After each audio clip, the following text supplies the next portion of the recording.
Finaliza la cuenta atrás, ya es Viernes de Dolores y comienza la Semana Santa. En unas horas son muchos los que apagan la pantalla del ordenador y cogen el coche para disfrutar de unos merecidos días de descanso. Son días que aprovechamos para estar en familia, hacer turismo y disfrutar.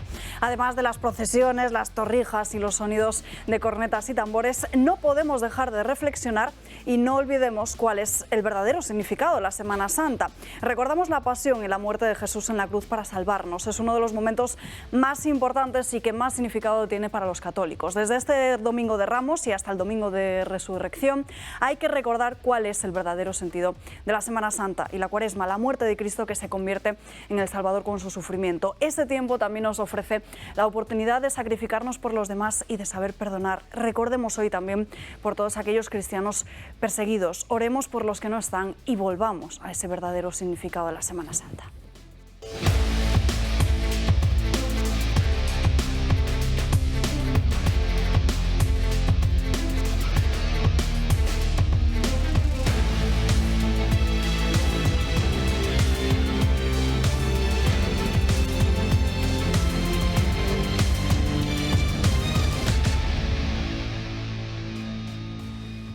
Bueno, comenzamos este viernes aquí en Dando Caña con muchos asuntos de los que hablar. Tenemos que centrarnos en esa Semana Santa, por supuesto. Veremos cómo están las carreteras en esta operación salida que comienza hoy a las 3 en punto de la tarde. Hablaremos, por supuesto, de los movimientos de Fernando Grande Marlaska al frente del Ministerio de Interior, también del caso de Marta del Castillo, de las leyes transautonómicas, por supuesto, de Pedro Sánchez y esa reunión con Xi Jinping y también de lo que está pasando en Estados Unidos con Donald Trump. Antes de nada, saludamos a los invitados que nos acompañan hoy. Josep María Francas, muy buenos días. Pues muy buenos días. Pues mira, aprovechando que tengo aquí una digna representante de Vox, aprovecharé. Yo el otro día no acabé de entender un tema que es que había pasado en la Comunidad de Madrid y por qué Vox había roto. Sí. De manera que Isabel Díaz Ayuso había remetido después y separado, en teoría. Y... Bueno, quien rompió fue Isabel Díaz Ayuso. Sí. Vox no le aprueba un tema. Isabel Díaz Ayuso rompe y explica que lo que no lo ha aprobado Vox es un tema de inversión extranjera, que después matiza y dice no es extranjera y es exterior, y entonces no han facilitado unos planes que quería para que viniera inversión exterior. Yo no entendí qué pasaba y pregunté, y antes de que se pase el tiempo quiero aclararlo, porque por casualidad lo pregunté a gente de un sector tan importante en España como el turismo y me dijo, pues es muy fácil de entender. Por ejemplo, todos los hoteleros no están dispuestos a tener competencia desleal con un 20 o un 30% menos de impuestos por un señor que una cadena hotelera que venga de Inglaterra o de donde sea. Claro, entonces dije, ¿y por qué? Coño, pues claro, con eso yo lo entiendo, con lo otro no entiendo. O sea, yo no entiendo que Vox se oponga a que Madrid capte financiación, pero sí entiendo que alguien se oponga a que los hoteleros, y quien dice los hoteleros, dice cualquiera de Madrid, se encuentre con competencias desleales. Lo digo porque explicándose las cosas se acaban entendiendo. Si no se explican, cuesta mucho de entender. Mazalia Aguilar, es la dirigente de Vox que decía Francas. Yo agradezco a mi querido Francas que haga esa aclaración porque efectivamente cuando las informaciones se dan a medias, al final te quedas quizá con lo peor. De todas maneras, si hay que ahondar en ese asunto, tenemos aquí un insigne economista que lógicamente puede decir mejor que nadie, aunque yo sea también del gremio, realmente qué es lo que está pasando en la Comunidad de Madrid y por qué Rocío Monasterio, digamos, ha puesto pies en pared y ha dicho hasta aquí. De modo que yo prefiero que alguien que realmente ejerce como economista y tiene la información adecuada, aparte de la introducción que ha hecho mi querido Francas, nos dé como siempre, una de sus lecciones magistrales. Que estoy segura que en el momento que él aclare, como acaba de aclarar Francas el comentario que han hecho los hoteleros, la gente se va a quedar, primero, mucho más tranquila y segundo, va a entender, o mejor dicho, se le van a quitar esas telarañas que tiene en la cabeza, es decir, ¿cómo es posible que Vox, siempre que está, digamos, peleando por el bienestar de los madrileños, en Madrid, en concreto la Comunidad de Madrid, igual que hace la señora Díaz Ayuso, de repente el enemigo a batir se llama Rocío Monasterio o se llama Vox? De modo que yo dejo esta horquilla abierta porque siempre hay gente que sabe hacerlo mucho mejor que yo y hoy, para maestros ya los tenemos aquí. Os vais dando paso unos a otros, por lo que veo. José Ramón Riera, muy buenos días. Bien, yo sinceramente lo que creo que es que ha sido una trampa muy bien preparada desde la Comunidad de Madrid para obligar a Vox a decir que evidentemente eso no se puede hacer y así tener la excusa perfectamente preparada para decir es el momento de romper. Es decir, lo que plantea la Comunidad de Madrid, como no lo ha planteado en perfecto y estricto desarrollo completo, no tengo claro exactamente cuál era el objetivo final. Pero si el objetivo final es atraer simplemente inversión a costa de los que ya están, es un error. Yo no creo que la Schetti, personalmente, ni el equipo de la Schetti cometan errores tan de bulto como pueda ser ese. Yo creo que ha sido más un globo, personalmente, han tirado un globo, vamos a montar esto, no sé qué, precisamente sabiendo que Vox no iba a entrar, es decir, a aprobar algo de ese estilo, es decir, con lo cual daba la excusa perfecta para iniciar el proceso de ruptura que en algún momento se tenía que establecer porque están las elecciones a la vuelta de la esquina. Con lo cual, yo creo que esta ley, esta propuesta que ha sacado la Comunidad de Madrid, no la veremos en marcha en la próxima cuando gobierne el nuevo gobierno, salvo que se transforme en algo completamente diferente. Es decir, los beneficios fiscales siempre, y esto podemos mirar, que es lo que ha hecho Irlanda, que ha hecho cosas tremendamente interesantes, es decir, siempre tiene que aplicarse para poder atraer inversión extranjera, pero nunca, bajo ningún concepto, perjudicando a los que existen, porque si no tienes un grave problema. Primero, no solamente de desigualdad, sino que te puedes encontrar mañana una presentación por los empresarios locales frente a cualquier tribunal por trato desigual. Y por lo tanto, automáticamente lo tienes perdido. Y sería una discriminación, evidentemente, en todas las reglas. Por temas de discriminación. Cosa que cuando hablemos del señor Marlaska vamos a ver perfectamente, clarísimamente, el tema de la discriminación, la prevaricación y el uso torticero de la ley, o del poder ejecutivo a la hora de hacer cosas que no corresponden y que son sentenciadas en contra del Tribunal Supremo. Si la venta que haces es Vox se opone a que entre inversión exterior eso es otra a cosa. Madrid, Eso pues es les cosa. acabas de colocar un agujero mediático importante. Entonces, eso hay que combatirlo con algún dato, porque la venta que se hizo por la prensa totalmente era de acuerdo, esa. ¿Cómo puede ser que Vox se le ocurra hundir a Madrid en base a poner trabas a unas ventajas que ponía la Comunidad de Madrid a la inversión no extranjera, sino exterior? O sea, incluso de un madrileño que viniera de Japón. Claro, la explicación a mí que me dieron es esta. Juan Antonio de Castro, muy buenos días. Buenos días. Lo primero es saludar la introducción que has hecho y recordar a los cristianos, a los católicos y los días los próximos días que vamos a pasar. Es bueno que una cadena como esta diga las cosas como son y hablemos de cristianismo. Ojalá la Unión Europea tuviera esa influencia y pues, fuera capaz de hablar de ella de manera tan clara cuando la tiene o la tuvo o la puede volver a tener, ¿no? La influencia cristiana en el pensamiento europeo y en las leyes y en su nacimiento y en todo. O sea, ojalá volvamos a traer un poco del más allá que ilumine el más acá, que está bastante fastidiado y oscuro. Y luego muy preocupado por lo que está pasando en Estados Unidos, porque parece que el martes le pondrán las esposas al señor Trump. Eso significa que ha sido imputado por el fiscal Bragg, ya ha sido imputado. Quiere decir que por primera vez un expresidente, futuro candidato a presidente de los Estados Unidos, va a ser imputado y va a aparecer con esposas el martes seguramente.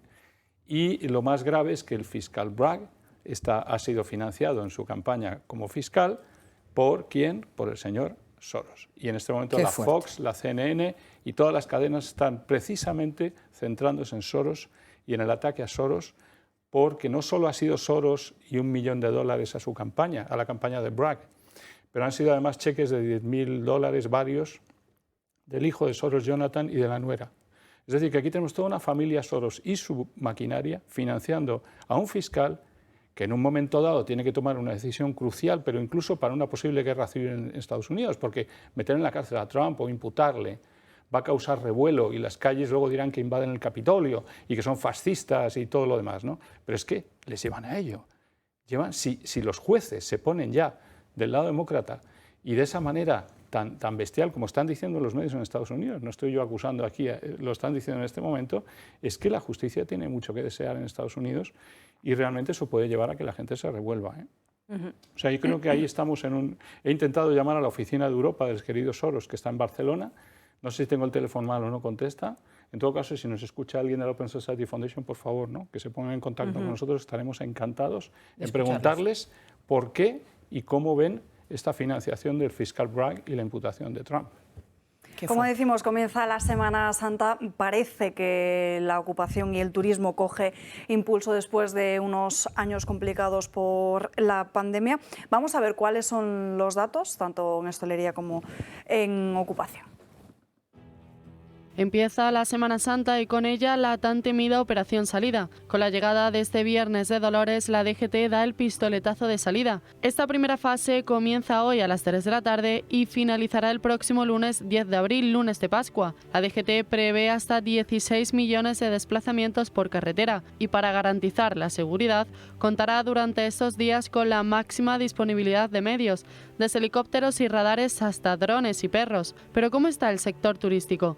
Pues frotándose las manos porque es la primera desde 2019 sin restricciones por la pandemia. La Confederación Española de Hoteles y Alojamientos Turísticos ha revelado unas grandes expectativas y es que las reservas de sol y playa están ya en torno al 80%, los campings al 90% de su capacidad y rondando el 65% los destinos de interior. Además, en esta Semana Santa parece que los españoles lo tienen claro. Los destinos que más turistas tendrán serán Andalucía, en especial Sevilla, Córdoba y Málaga, Cataluña en ciudades como Barcelona, la Comunidad Valenciana, sobre todo Valencia, y el País Vasco en ciudades como Bilbao y Vitoria. Una Semana Santa que, según los expertos, se espera que supere récords de ocupación. Y podemos estar hablando de un incremento del 15% sobre los datos del año ya 2019, donde fue un año récord.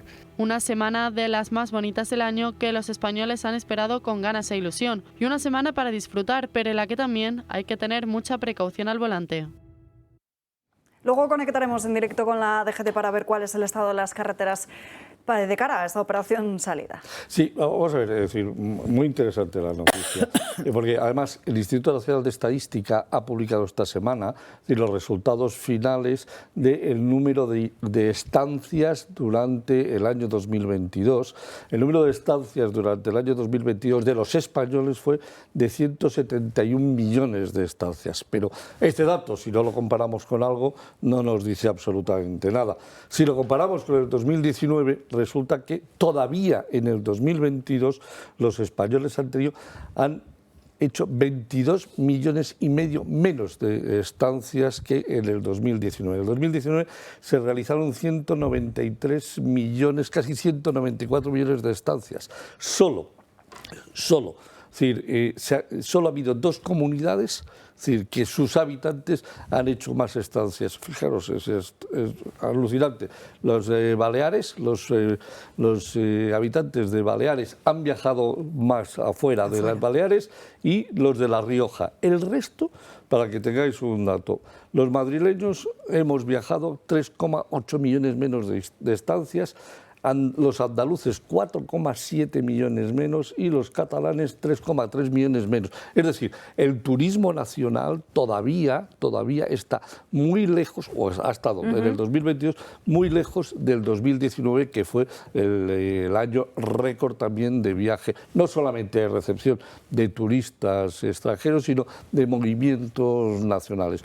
Con lo cual, ojalá sea correcto, es decir, todo lo que aquí se ha dicho, porque eso va a ser una magnífica noticia para hoteleros, restauradores, cafeterías, hoteles, etcétera, etcétera, porque es decir, algo que puede efectivamente... Es un motor, sin duda, de la economía, sin duda. Nos hemos dejado en el 2022 6.000 millones menos de ingresos que en el 2019. O sea, 6.000 millones, de los cuales 5.500 millones gracias a Cataluña. Cataluña ha recibido 5.500 millones menos de ingresos de los 6.000 millones de turismo el año pasado con respecto al 2019. Los demás, en ingresos equilibramos, en número de turistas no, en número de turistas hemos recibido muchísimos menos en toda España. Lo que pasa es que la inflación y los precios han hecho que a efectos de ingresos estemos prácticamente al mismo nivel. No, ingresos. No, los beneficios no hay manera de medirlo. ¿Es turismo nacional? Sí, los datos que dabas, ¿no? los que son turismo nacional. Nacional. Es decir, porque es que me sale una media bastante importante, como más o menos de 4 estancias por español prácticamente. Efectivamente, al año. Que es que cada español hemos ido a cuatro noches, por lo menos, a algún sitio. Sí, efectivamente. 3, y pico daba el Instituto Nacional de Estadística, exactamente. Fantástico. Sí, pero en el 2019 fue de 4 algo. De 4 algo. Sí, es decir, está costando un pelín remontar, pero en cualquier caso no vamos por mal camino. Ojalá. Ojalá. Vamos a cruzar los dedos y ojalá. Vamos a cruzar los dedos porque sería una magnífica noticia ver recuperar... Para esta decrépita economía que tenemos. Porque luego cuando hablemos de la economía en profundidad y demás, vamos a ver que ya las cosas están... vamos a pasar malos momentos. Con lo cual, si el turismo al menos interno lo animamos un poquito, es... Pero es contradictorio. Hay que cambiar. Bueno, pero si vienen malos momentos, el turismo interno va a bajar todavía más. Bueno, pero la noticia está ahí, No creas, A ver, dependerá del dinero que cada uno de los españoles tengamos en el bolsillo. El miedo que tengan a no también es verdad, pero también es cierto, el otro día escuché y vi en un periódico una noticia de que la gente está sacando, digamos, el dinero que tenía en las cartitas de ahorros, no sé qué, no sé cuántos. Yo no sé si es lo de carpe diem, es decir, vive, ¿sabes? Decir, mira, que no sé lo que va a pasar mañana, pasa mañana, pero no voy a dejar de hacer esto, que tengo unas ganas locas, ¿qué tengo? Este trocito de dinero. ¿Y si mañana vienen estos y dicen sube de impuestos y me quedo sin Semana esto y sin Santa es carpe diem. Yo te digo, es una humilde opinión. Eso se dijo después del COVID. Pero tengo la sensación de que estamos en esa idea. Mira, ¿para qué? Yo tenía un gran amigo que falleció, desgraciadamente, un gran experto en economía, Emilio Fontela, que habrás seguro. Emilio Fontela, claro. Él fue profesor mío en Ginebra y luego hemos hecho cantidad de proyectos juntos. Y decía siempre, España será o el Miami o la California de Europa. A mí me gustaría que fuera, ya que es el Miami, por favor, que sea también la California. Creo que tenemos capacidad de también ser la California, ¿no? A mí me gustaría que hubiera otro Silicon Valley aquí. Y otro Silicon Valley. Pero duda. Se puede hacer, se puede hacer. Él era súper optimista en estas cosas. Decía que ya estamos llegando a California. Decía que lo seríamos un día. ¿De qué? Que en gilipolleces ya estamos llegando a California. Eso también. Y a Miami algunos abogan por ello con esto de los vientres de alquiler. Luego hablaremos de ello. Nos vamos primero con el Ministerio de Interior y con Fernando Grande en Marlaska, porque en las últimas horas acabamos de conocer al completo esa sentencia donde el Supremo ve inadmisible esa interferencia del Gobierno con el cese del coronel Pérez de los Cobos. Tiene 2 meses para restituirle y ojo, porque Pérez de los Cobos estaría barajando ya querellarse contra el ministro del Interior por acusarle de corrupción sin pruebas. Muy bien. Qué bonito. Confusa y contraria a la función de la Policía Judicial. Así de contundente se ha manifestado en su sentencia el Tribunal Supremo contra la orden del ministro Marlaska de cesar al coronel Diego Pérez de los Cobos. Un jarro de agua fría por parte de la justicia que obliga a readmitir al exjefe de la Comandancia de la Guardia Civil de Madrid. Podremos, al menos por el fallo que se ha adelantado, no estar de acuerdo con el contenido de la resolución, pero ello no implica que no la vayamos a respetar y a ejecutar en los términos que fije la propia resolución y que sean razonables. Interior insiste en que los motivos de fondo de su cese siguen manteniéndose, pero tampoco aclara cuándo, cómo y de qué forma se hará efectiva la orden judicial. En su auto, el Supremo da la razón al coronel de los Cobos y anula que fuera cesado por no informar sobre las investigaciones relativas a la marcha del 8M y su relación con la expansión de la COVID, tal y como había argumentado el Ministerio. Pero en su texto, los magistrados van un paso más allá y dictan que los agentes de la comandancia que dirigía el coronel estaban a las órdenes de la magistrada que dirigía la instrucción y esta además había ordenado absoluta reserva.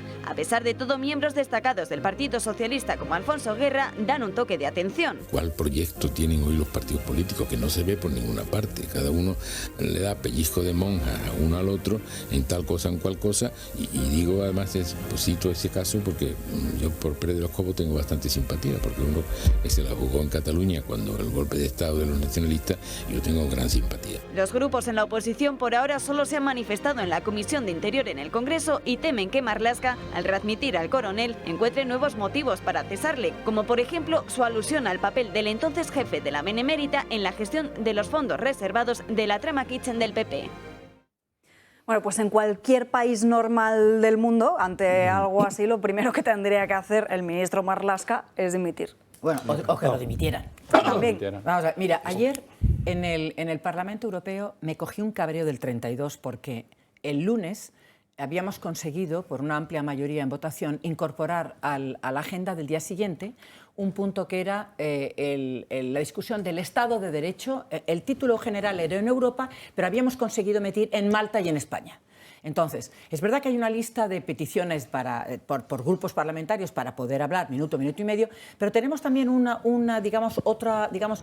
otra posibilidad de poder hacerlo al final con algo que se llama de catch the eye, es decir, empieza el título para poder hablar, tú tienes un botoncito que es un ojito, clac, pulsas, te dan un tic, eso significa que cuando terminan todos los diputados de los diferentes grupos, tú tienes la posibilidad y un minuto desde tu escaño, que no tienes que bajar a la atril, de decir lo que te parece oportuno. Bueno, pues era el segundo punto, había votaciones después, yo tenía preparado un papelito que lo he traído aquí, es verdad que Jorge Buxadé tenía su turno por el grupo ECR, pues llegaba el vicepresidente que sustituye a la señora Metsola, que por cierto es una señora impecable cuando hace su papel de presidente. Como había permitido en el anterior punto que la gente se pasara 14 segundos, 15 segundos, 20 segundos, claro, se fue comiendo todo el tiempo. Claro. Total, que cuando llegó a la posibilidad de saltar, dijo, se anulan los catch the eye. Me cogí un cabreo que me fui directamente a Metsola y decirle, presidente, esto no puede ser porque, primero, y es verdad que lo digo, estaba prácticamente el hemiciclo lleno de gente porque íbamos a votar, con lo cual hubiéramos tenido el foro lleno para poder decir lo que teníamos que decir del Estado de Derecho de España y no pudimos hacerlo. Y uno de esos puntos, perdonadme que haga esta paréntesis, yo decía, entre las cosas, no hay Estado de Derecho en España, con lo cual hubiera visto la cara de cabreo que hubiera poco hecho la ley, porque uno de los puntos en los que quería explayarme era precisamente esto. ¿Cómo es posible que un ministro de Interior no acate una sentencia del Tribunal Supremo, el más alto tribunal de esta nación nuestra, cuando lo que ha hecho ha sido un cese absolutamente delictivo de un jefe de la comandancia de la Guardia Civil? Claro. Todo esto que luego pude hacerlo en corrillos, o sea, de otros países, se echaban las manos a la cabeza. ¿Qué ha hecho que el ministro de Interior, primero cesar a este señor? Porque, lógicamente, hizo lo que tenía que hacer, que es no pasar información porque estaba bajo el paraguas de una juez en un caso que estaba siendo juzgado. Y segundo, un tío que no acata una sentencia del Tribunal Supremo, tiene que irse, lo tienen que marchar y si no, darle una patada en el trasero y largarlo. Entonces la pregunta que deberíamos hacernos es ¿por qué Pedro Sánchez no cesa inmediatamente a Fernando Grande Marlaska? ¿Qué información tiene el ministro del Interior en su poder para que se vaya ya para que no se vaya ya algo tiene que ver que Marlaska está reprobado por el Congreso, además. Sí. Que eso es una cosa que normalmente al gobierno le importa 3 pitos, pero fuera es muy chocante que un ministro reprobado por una Cámara Legislativa no mueva ficha, Primero es el punching ball, se sirve de punching ball, mientras se están metiendo con Marlaska, no se están metiendo con el presidente, ni se están metiendo con la economía, ni se están metiendo con otro tipo de temas que son tremendamente preocupantes, con lo cual lo tiene ahí. Es un ministro amortizado, desgastado, quemado, que es más, que ha prevaricado. Es decir, porque hay una cosa que no podemos olvidar. Él es fue juez de la Audiencia Nacional y cuando tomó la decisión de cesar a Pérez de los Cobos, lo hizo a sabiendas de que era algo absolutamente ilegal. Y por lo tanto, eso, en el estado de poder de ejecutivo de un ministro del Interior, que además conoce las leyes a la perfección, eso se llama prevaricación. Y entonces, ese señor ha prevaricado a sabiendas de cuando cesó a Pérez de los Cobos. Totalmente. Si ahora además comete el desacato, vamos a ver lo que dice el Supremo. No cometerá. ¿No? Vamos a ver lo que dice el Supremo. Aquí no es esta televisión que está acusando a Marlaska, es el Tribunal Supremo el que está acusando a Marlaska. El más alto tribunal acusa al Ministerio del Interior dirigido por el señor Marlaska de lo que está haciendo. Arbitrariedad contraria a derecho. Y yo voy a recordar, y seguramente es por 2 artículos, porque hay el 547 de la Ley Orgánica del Poder Judicial que dice funcionario en investigación en curso no puede ser apartado hasta que finalice dicha investigación. O sea que ha faltado a ese artículo, según esto. Ignorar el 404 del Código Penal, dictar resolución a sabiendas de su injusticia. 2 artículos claros. Lo que está diciendo el Tribunal Supremo es de cajón. Y este señor no quiere acatar y el presidente del gobierno no quiere hacer nada. queda que el militar de los Cobos pueda o denuncie y se revuelva contra el ministro. Y creo que es lo que debe hacer, porque todo el mundo se está preguntando por qué no pasa nada. Pues no pasa nada porque no hay nadie que le ponga una denuncia al señor Marlaska ahora, y ojalá lo haga el señor de los Cobos. Hombre, lo que pasa es que además, si vas por la vía judicial te puedes morir. Porque puede tardar, vamos... Al cajón. Claro, ya se habrá acabado este gobierno, o sea...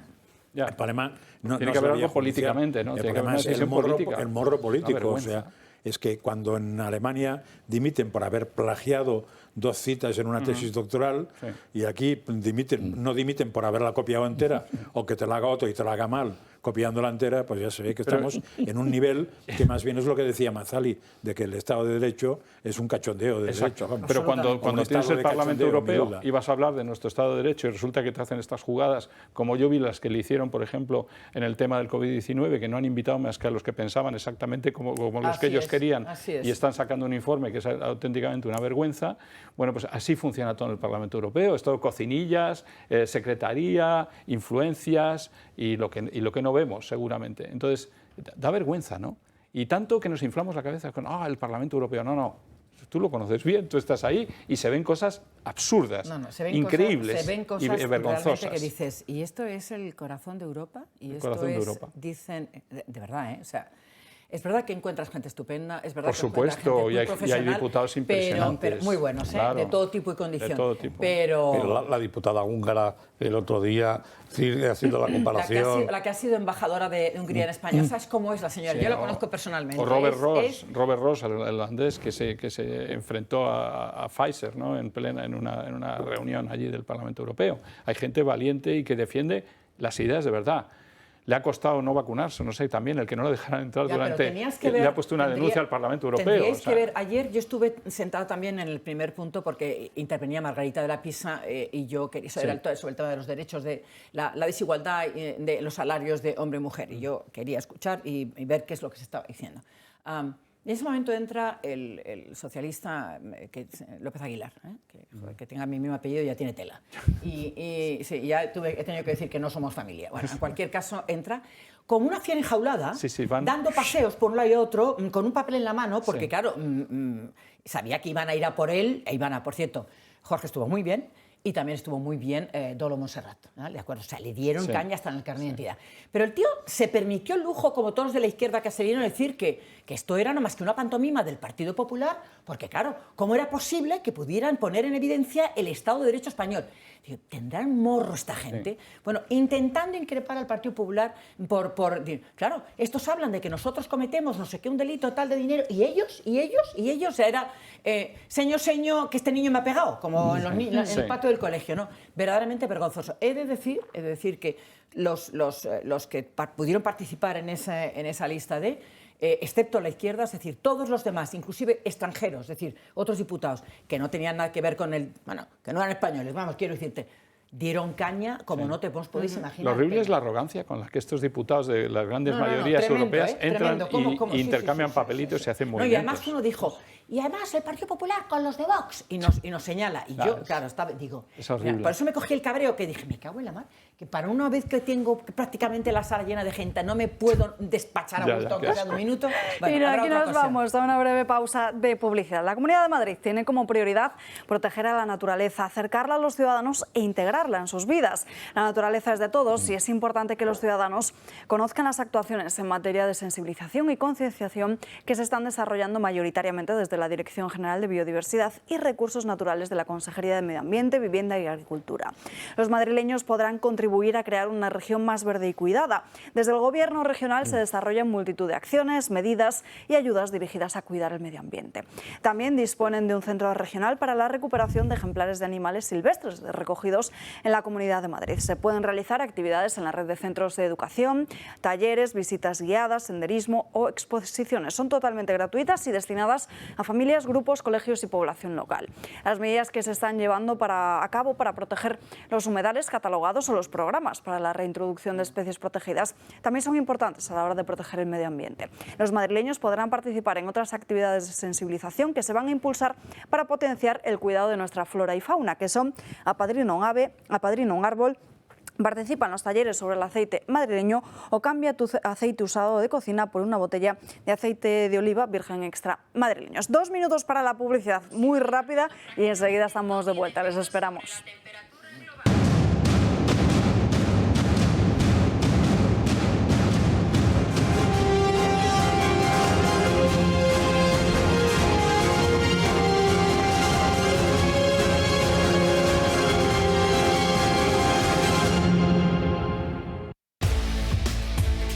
Ya estamos de vuelta en Dando Caña, seguimos hablando de más asuntos y vamos a conocer cuáles son las últimas reacciones y posturas políticas sobre el vientre de alquiler, porque después de que saliese esa polémica portada en la revista Hola sobre Ana Obregón, que se iba a Miami y compraba a una niña por gestación subrogada, todos los partidos políticos han saltado en tromba. Muy llamativa la postura del Partido Popular y también de la del Partido Socialista, que hace unos años sí se abría la gestación subrogada, pero ahora se niega. La gestación subrogada vuelve a estar en el punto de mira y los partidos políticos continúan alzando la voz sobre esta práctica que es ilegal en España. Aunque lo cierto es que el posicionamiento de los grupos está lleno de contradicciones. PSOE y Podemos se han mostrado completamente en contra de esta práctica. Pero no ha sido siempre así. El rechazo frontal de ahora choca con lo que estos mismos partidos defendieron en las elecciones de 2015. Y si no, vean esta entrevista de La Sexta en la que se preguntan los partidos acerca de su posición sobre los vientres de alquiler. ¿Estación subrogada regulada? Sí. Sí, recomendamos. Sí, para proteger al menor. Sí, pero tenemos que estudiar cómo. Como ven, tanto el PSOE como Podemos apoyaban regular esta práctica de la que ahora se retractan tras la exclusiva de Ana Obregón. Pero no son los únicos. El PP, por ejemplo, ha votado en contra de esta norma cuando se ha llevado al Congreso. Sin embargo, en el vídeo de 2015, Andrea Levy sí se muestra a favor de regularla. Y ahora Génova vuelve a abrirse algún tipo de regulación. Que es un debate que está encima de la mesa y que creemos que debemos ordenarlo, porque por una parte esto es ilegal hacerlo en España, pero hay españoles que lo están haciendo en otros países. El gobierno, por su parte, ha aprovechado para cargar contra el líder del PP. Bueno, yo no creo que el señor Feijóo haya cambiado de criterio, porque para eso debería tener criterio sobre algo. Es que como no sabe nada sobre nada, pues puede decir una cosa y la contraria. Y quien tampoco ha querido quedarse fuera de esta polémica ha sido Gabriel Rufián. No se debe mercantilizar al ser humano. Pero el debate continúa. El Colegio de Médicos avala los vientres de alquiler e incluye un nuevo punto en su nuevo código deontológico. Los médicos matizan que están de acuerdo con la gestación subrogada siempre que sea de forma altruista. Pero lo que está claro es que los dos grandes partidos han dedicado muy poco tiempo a reflexionar sobre los vientres de alquiler, ya que ha sido necesario el caso de Ana Obregón para que definan sus posturas. Pues acaban de escuchar a Alberto Núñez Feijóo. El Partido Popular se abre a debatir sobre lo que llaman gestación subrogada, sobre los vientres de alquiler, una postura que llama mucho la atención, incluso dentro del propio Partido Popular, porque en los propios estatutos del partido se recoge cómo están en contra de esta gestación subrogada, aunque sea de forma altruista. Lo mismo ha ocurrido con la ley, con el tema del aborto, y por eso hay un sector del Partido Popular que lo que está haciendo es pedir que se celebre cuanto antes un congreso ideológico, sobre todo antes de que concurran las elecciones generales, como publica el diario El Confidencial. Juan Antonio. Sí, a mí me hace gracia, porque el Partido Popular para pensar tiene que hacer un congreso. No sé, yo creo que se puede pensar sin necesidad de congreso, y si tuvieran realmente una línea ideológica clara, que es lo que yo creo que les falta en este momento, pues no haría falta que hicieran el congreso. Es que les cuesta mucho, el aborto, la eutanasia, todo lo que les cuesta mucho pensar y decidir. Estoy de acuerdo con lo que comentábamos hace un momento tú y yo. Esto es la Inquisición, ¿no? Es decir, y me imagino que lo desarrollarás ahora también tú. Aquí, ¿qué pasa? Que es que nos van a decir lo que podemos, lo que no podemos, qué podemos. O sea, le dejas a los homosexuales que lo sean, pero o lo dejas a los otros que tal, o no les dejas a otros que sí, al trans que sí, pero resulta que era la subrogada no, y cosas de moralidad, pero luego si dejas abortar y matar a los nonatos como te dé la gana, ¿de qué va toda esta historia de meterse en la moralidad? ¿Por qué no nos dejan en paz? Dejan de ser inquisidores, que es lo que son los nuevos inquisidores del siglo XXI, es el Partido Socialista y Podemos. Entonces, estamos sometidos a ellos, porque además se está convirtiendo esto en un país totalitario, en el que los inquisidores van ganando por esto. Aquí, si hay contrato... Francas y luego más. Sí, si hay contrato, es complicado. Si no hay contrato, no veo la complicación. En este momento, mucha gente que está saliendo de España para la subrogada vuelve y lo registra. Es decir, que se está haciendo. Entonces, no me vengan con tonterías. Claro que se puede hacer si no hay contrato.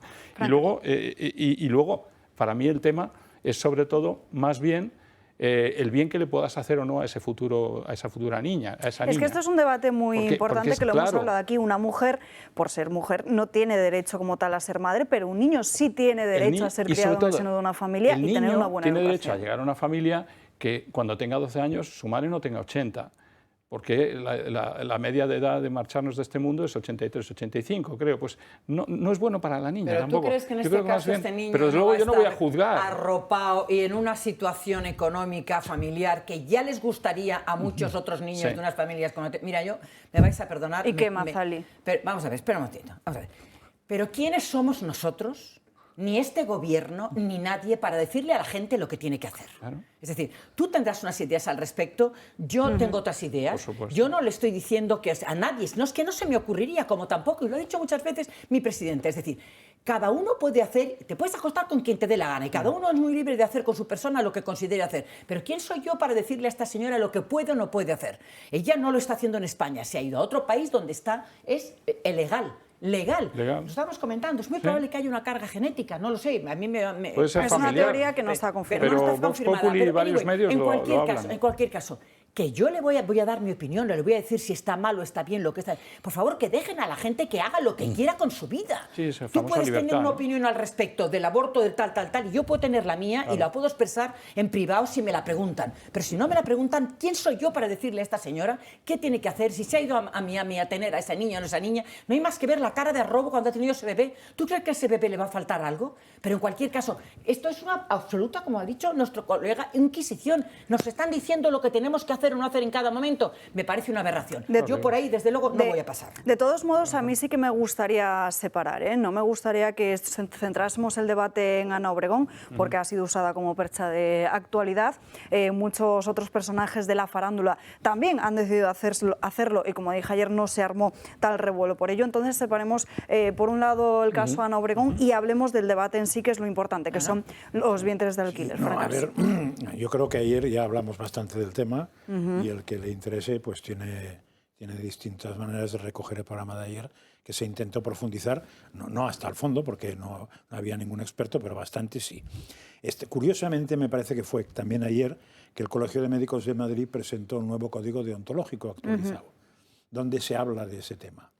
Y se habla diciendo que si es altruista no hay ningún inconveniente médico y si no es altruista hay todos los inconvenientes médicos. De todos modos, esta mañana, y ante mi asombro, en Telecinco, que parece que está mejorando, han entrevistado a un viejo conocido de esta casa, que es el doctor don Manuel Martínez Sellés, el presidente del Colegio de Médicos de Madrid, que no le suelen entrevistar a nadie porque es antiabortista, es anti-eutanasia. ¿Quién dando caña? Le entrevistamos siempre. Pero el resto no. Y entonces él ha entrado, y entonces en un momento dado el periodista, que ahora no me sale el nombre, pero es el hijo de un famoso periodista, el que presenta, Matías Prat. Joaquín Prat. Entonces, ha dicho en un momento determinado, dice, pero ya se ve que usted no está diciendo lo que dice el código. Dice, evidentemente no. O sea, él está en contra de eso. Entonces, pero dice, claro, el código es lo que dicen el colectivo de médicos, no lo que decimos, pero yo estoy en contra. Y ha metido, por cierto, de refilón la eutanasia. Ya al aborto no ha llegado, pero la eutanasia sí. Entonces, el argumento de este hombre era doble, más o menos. Uno, que lo de altruista no se lo cree nadie, decía él. O sea, se podría decir de otra manera, que es muy difícil que sea altruista. Y de hecho, los países, eso ya lo añado yo, los países que más se está dando el vientre de alquiler, que son Ucrania y que son Estados Unidos, no es altruista, porque Ucrania, del pago, la mitad va a la madre, y en Estados Unidos ya es otra vida, porque ahí sí que, como se puede hacer todo en los estados que se puede per contrato, tú puedes decir lo que quieras, que si está en un contrato acaba funcionando. Pero el otro argumento que daba, que no era ninguna tontería, era decir que al final el niño tiene cinco progenitores. ¿Verdad? 5 progenitores, lo ha explicado. O sea, tiene el donador del esperma, igual me dejo alguno yo, el donador del esperma, el donador del óvulo. Padre biológico, madre biológica. El receptor o sea, el que gesta. La que gesta. La que gesta. El marido o la pareja de la que gesta, que también le afecta, que también puede decir algo. Y salía alguno más, que ahora no me acuerdo quién podía ser, no sé quién podía ser. Rizar el rizo, ¿eh? Bueno, es lo que lo ha explicado muy bien, que podía tener 5, que los cuales, claro, no tienen el mismo derecho, pero algún derecho pueden llegar a tener. ¿Por qué? Y ayer, hombre, porque si tú has gestado... Si no hay contrato, dice, si no hay contrato. Estás hablando de un contrato. Hay contratos que están muy bien, pero después uno llega a un momento que se salta contrato. Si no hay contrato, podría pedir el derecho Claro, que se audite el alquiler de exigir que sea su hijo. Sí, podría hacerlo. No será un derecho jurídico si hay un contrato, Claro. pero sí puede ser un derecho humano. Claro. No como derechos humanos, pero sí un derecho de la persona, haya o no contrato. Porque si tú has parido realmente, algo tendrás que decir, aunque el contrato diga que no puedes decir nada, pero al final resulta que tú has tenido la criatura dentro, con lo cual entramos en unas discusiones que siempre que se ha entrado ha habido problemas. ¿Cuánta gente que por adopción no podía conocer y estaba vetado que conociera a sus auténticos progenitores, le comento que lo consiguen y todo el mundo les deja conocerlo porque si no tienes un problema personal humano muy bestia. O sea que esto... Y ayer os recordáis que aquí se contó, como ya había pasado, que cuando resulta que este niño gestado por la señora X, la madre, la pagana, dice, hombre, me han dicho que tiene unos defectos genéticos, pues te lo quedas tú. Y la otra decir, ¿y yo qué hago? O aborta, y digo, yo no quiero abortar, pues te lo quedas tú. Eso ya se... O sea, la casuística puede ser inmensa. Con lo cual, yo creo que, aunque no sean razones de fondo, porque la razón de fondo era la dignidad del niño, etcétera, creo que es un tema que es suficientemente complicado como para que vayamos a unos casos que serán terribles. Eso, María, y abrirla, y un segundo, y en esas cosas pasa como con el aborto, o sea, abrir la veda al caso en que el pobre niño sea no sé qué, sea no sé cuántos, ya se ha abierto la puerta. Y una vez abierto la puerta, van cayendo las cautelas en la puerta. Y al final no hace falta que sea una madre violada, pegada, fumigada y quemada, sino que ya al final puede ser cualquiera. José María, para mí lo que a mí me indigna es lo de donde dije digo Diego. Es decir, Ana Obregón, esta señora, que es la que se ha montado alrededor de ella, ¿tú crees que si en lugar de ser una señora, digamos, de derechas, que parece ser que es, de una familia estupenda, de tal, se hubiera montado este pifostio? No, claro. No se montó en otras ocasiones. Se montó con el señorito, ¿cómo se llamaba este? El hijo de Luis Miguel Domínguez, el Bosé, ¿no era? Miguel Bosé. Miguel Bosé. Sí. Y tantos otros gays que tal, que... Vamos a ver, el Ricky Martin, ¿no? Ricky Martin, sí. Además hace la comparación con la Virgen María para explicar lo interesante del tema. Quiero decir, además el caso de Bosé todavía mucho más grave si cabe, porque fueron dos parejas de gemelos, como la pareja se separó, Miguel Bosé de su pareja, Miguel Bosé se quedó dos gemelos. Repartieron y el los otro, niños. Eso es. A ver, y yo insisto, y seguro que... Y esto es otra cortina de humo más para evitar Pero que creo, la Mazzali, gente... que ha explicado muy bien ella que es bueno separar. Una cosa es la moralidad del acto y que se legalice en España ser partidario o no, y otra cosa es lo que ha hecho la señora Obregón. No tiene ningún reparo legal, porque lo ha hecho bien, con lo cual el que se quiera meter con ella se puede meter por muchas cosas. Pero tampoco tiene mucho sentido meterse con pero esto. que cuando esto se toque y se hable en el Congreso de los Diputados y se vote, será una cosa. Para mí lo que me molesta es, primero, la hipocresía de esta gentuza, que lo que está... Y además no me corto un pelo en decirlo, de esta gentuza... Nunca te has cortado. No me da la gana. Y entonces resulta que lo mío fenomenal, pero lo tuyo no. Y aprovechan esto, insisto, una cortina de humo porque tienen encima de la mesa un montón de líos, como el teniente coronel Pérez de los Cobos, pero sigue el tema del Tito Berni. Ojo, por favor, ¿qué ha pasado con el señor Paj y las tuberías de agua? Claro, es que está saliendo una y otra, y esto les viene al pelo para llegar a esa cortina y que todo el mundo hable de la señora Obregón, de su nena y de tal. Para ellos las libertades son... Yo defiendo las libertades de los míos, pero ataco las libertades de los demás. Y ya de los que no son de mis enemigos. Y esa es su forma de entender la libertad. Pero además, fijaros una cosa, porque yo creo que aquí hay un tema que es muy importante. Su superioridad moral, su superioridad moral va siempre, no sabemos cómo ni de qué manera termina ligada con un capitalismo salvaje. Y déjenme que ponga un ejemplo. O sea, el aborto. El aborto termina con clínicas abortistas que se están forrando. Que se están forrando. O sea, su superioridad moral en el mundo trans termina con un negocio que se está implantando para hacer la transformación genética. Y adolescentes al final, su superioridad moral, el aborto, el no sé qué, no sé cuánto, termina con un negocio capitalista puro y duro alrededor. Vamos a ver, vamos a ser serios. Vamos a ser realistas. Va a ser que esa superioridad moral de la izquierda es un capitalismo, es simplemente una posturita para forrarse, Porque, ojito, ojito. Es que, de verdad, es una superioridad moral es construida... enervante tener que aguantar a todos estos, para que haya un negocio alrededor, es decir, en el cual se están forrando, forrando muchísima gente, ya está bien, y esto no lo quiere decir nadie, nadie lo pone en posición, pero es una superioridad moral con forrarme. Construida por los medios pagados por ellos, es decir, no habría esa superioridad moral si los medios que ellos subvencionan no estuvieran todo el día diciéndonos que hay una superioridad moral, porque si se callaran de una vez no habría superioridad moral. Fíjate, es para forrarse. Y además es para forrarse. Sí. Hombre, que es que ya está bien. Es que vamos a ponerlo en blanco sobre negro. Pero ¿qué es lo que está sucediendo con todos estos escándalos que están saliendo al final? Esta mañana estaba hablando toda la familia de esta señora, de la que ha sido directora general de la Guardia Civil, que vaya ojo tiene. O sea, empiezan a salir los dinerales y las cuentas que tienen por ahí. Es decir, al final, efectivamente es clink, clink, caja. Nos quejábamos de Italia y su mafia, moral es para forrarse, a ver si conseguimos. Pero vamos a ver, a mí porque me quede claro, porque estáis hablando de superioridad moral, de la libertad, ¿estamos a favor o en contra del vientre de alquiler? Porque veo que no yo de entrada estoy en contra. Muy claras. De entrada estoy en contra. Y estoy en contra por razones de fondo y por razones, diríamos, de conveniencia. En filosofía se usan de conveniencia, que son las anecdóticas estas de los casos particulares, de todo lo que se podía crear o de todo lo que ha pasado. Yo estoy en contra. Entonces, esta mañana también me ha hecho no me ha hecho gracia, pero me ha parecido interesante que en Telecinco, porque hoy no tenía ninguna televisión más, porque un gracioso antenista se cargó la antena y solo podía ver Telecinco esta mañana, cosa que han arreglado, pues una persona que estaba ahí también ha dicho, hombre, tiene gracia que nos pongamos chulos con el vientre de alquiler, porque no usemos el criterio del cuerpo de la madre, cuando los mismos grupos hablan de que la prostitución, como es la mujer, que haga lo que quiera, y el aborto, como es el cuerpo de la mujer, que haga lo que quiera. O sea, que es que realmente el gran problema que hay de fondo... Claro, el gran problema de fondo es la contradicción que hay, y aquí sería bueno que alguien usara una premisa, un silogismo, una premisa.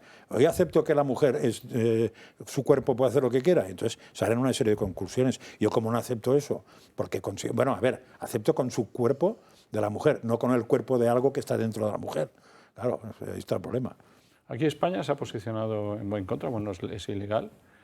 Muchos otros países, está Reino Unido también, está Estados Unidos, está Australia, hay un montón de países que sí. Ya, pero eso acabará aprobándose seguro. Es difícil definir. Yo creo que hay que volver a lo que decíamos al principio. ¿Por qué no dejamos en paz a la gente y tratamos de no legislar y de no estratificar sobre todo lo que nos ocurre moralmente? Está claro. ¿Por qué no dejamos un poquito ciertos ambientes y cada uno que siga lo que su moral y su religión le guían? Pero tienes que pero si abrimos esa puerta de la libertad, fíjate lo que ha pasado estos años con el tema del aborto. Es que con cuidado. El problema es que hay ciertos temas de sociedad que son muy graves, porque el aborto y la demografía y todo lo demás y la moral y todo. Pero fíjate que al final asumimos y vamos asumiendo todo como algo muy normal. A ver, Alba, con todos mis respetos, estás poniendo en un platillo de la balanza la destrucción de un humano, como es un feto, alguien que tiene ya vida propia, y sin embargo estás poniendo en la otra balanza un proceso de una gestación subrogada que lo que está dando es vida.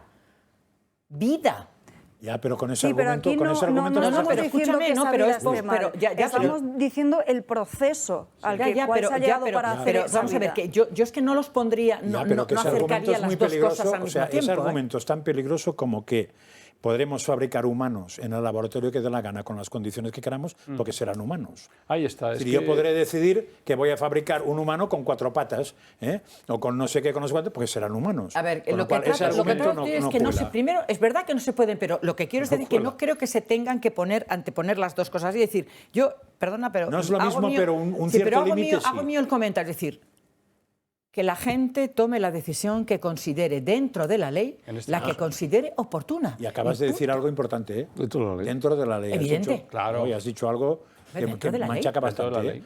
Entonces, el problema está en que las leyes las hacen los distintos parlamentos y no tienen por qué coincidir las leyes con la moralidad de las leyes. O vayas contra la ley. O vayas contra la ley hasta que la derroque. De hecho, me suena a mí que en Alemania una ley permitía quemar a los judíos, y eso no parece que fuera muy moral. Lo digo porque pongo un caso extremo, pero para explicar que moral y ley son cosas distintas. Pero en este caso tú puedes salir. A ver, en la legislación española, o en ese tema y en otros, va a ser la que quieran los españoles. Esto no va a quedar más remedio. Y los que moralmente no les guste se tendrán que aguantar. De hecho la señora que ha dado pie a ¿qué es lo que ha hecho? Se ha ido a otro país donde por ley puede hacerlo. Claro, pero tiene que quedar muy claro, pero yo creo que muchos espectadores nuestros no pretenden que les expliquemos la ley, sino que les pretenden que vayamos al fondo de la moralidad de los actos. Entonces, pero esa moral es la que tú tienes. Pero hay que explicarla, porque no es innata. Ya, pero evidentemente, pero ¿tú crees que tu moral, la mía, que pueden ser yo no puedo obligar a que mi moral sea la conducta universal en un país. Ahí estamos. No, pero sí tiene que haber un nivel de ética en el país, pero no por ejemplo, para no fabricar, que las leyes no sean morales. Para no aumentar la potencia del COVID en un laboratorio y hacer que nos muramos todos, seguramente. Tiene que haber una bioética, tiene que haber unos ciertos criterios. Y ojalá regular a la legalidad. Y eso hay que regular. Pero puede no regular. La bioética puede ir por un lado y la legalidad puede ir por otro. Sí, pero ahora te cabe una opción que es ir a un país en que las dos cosas se coincidan. Sí, pero aun siendo ilegal, por ejemplo, en este momento esto en España, tú puedes en este momento irte fuera, hacer esa subrogada y registrar a tu hijo a la vuelta. Eso está ocurriendo todos los días en España. Entonces, ¿de qué estamos? ¿Es o contrato o sin contrato? Es un tema ahí delicado. Y hay países donde si vas y matas a alguien, resulta que después, como no hay tratado de extradición, te quedas allí. Pues si matas aquí, ¿qué me cuentas? ¿Qué quiere decir eso? O sea, si vamos a los casos más raros y al extremo, llegará un momento que justificaremos todo. Claro, el problema es una cosa, es que si un gobierno lleva todo esto a leyes y nos obliga a todos a pensar moralmente de una manera, sí deberíamos tener derecho a retractar, a quitar esas leyes cuando lleguemos al poder. Claro, eso es evidente. Y eso es lo que yo creo que hay que hacer, puesto que ellos se están aprovechando y se están metiendo en mundos que estamos diciendo que no deberían meterse. Quitemos al menos todas las leyes que ellos han puesto para obligarnos moralmente a su supuesta moral, esa pseudo-moral que como mínimo pregonan. Que no pase lo que está pasando ahora, que es cuando te intentas razonar frente a una ley, te cae el paquete. Entonces, eso es lo que no puede ser. Exacto. Porque es evidente que muchas cosas tienen distintas soluciones. Y vuelvo a decir, como la moralidad es una cosa y la legalidad es otra, pues moralidades hay una objetiva, pero puede haber muchas. Pero hay una objetiva. Entonces, claro, hay una objetiva. Hay quien que no cree eso. Yo creo que hay una moralidad. Pero una moralidad objetiva. Ese Soros que se declara moral. Pero lo que está claro es que lo que no me pueden a mí obligar es a tenerme que callar frente a la moralidad de ciertas leyes. Por supuesto que no. Y tienes que ir cierta expresión para decir lo que te salga del gorro, solo faltaba. Pero eso es lo que se tiende a hacer, ¿eh? Ya, claro, o sea, claro. Que aquí, entre otras cosas, porque es muy difícil separar, si no tienes una media formación, lo que es legalidad de lo que es moralidad. Porque la gente se cree que lo legal es lo bueno. Y lo no legal es lo malo. No siempre, no creas. Yo ya sé que no es verdad, pero digo que la gente se cree muchas veces que lo legal es lo bueno, de la misma manera que hasta hace muy poco la gente se creía que lo que dicen en televisión es verdad. Para eso hay que Y entonces el argumento que te decían es, pero que dices que lo dice la tele. Pero que chorrada, lo dice la tele.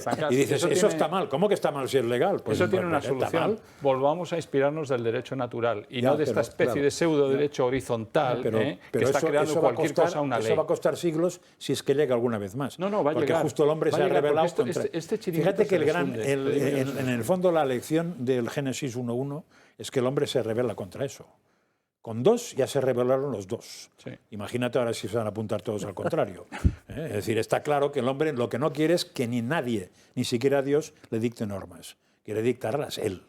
Y ahí tenemos un problema. Ahí nos metemos en filosofía. Pues si queréis hacemos vamos a dejarlo aquí porque nos tenemos que ir a una breve pausa de publicidad. Yo repito lo que dijimos ayer desde esta casa, que al final estas mujeres sometidas a la gestación subrogada se tratan como esclavas modernas, que encima está el dinero de por medio con un contrato, y que si estamos hablando que si la mujer, como por ser mujer, no tiene derecho a ser madre, pero sí el niño tiene derecho a vivir en el seno de una familia, tener una buena educación y una buena vida, si consideramos que el desear y el disponer está mal, pues la maternidad tampoco se puede considerar como un deseo que se antojase a la ligera. Pausa para la publicidad y a la vuelta Ana Gullo con sus crónicas de manicomio. Y acabas de publicar otro vídeo.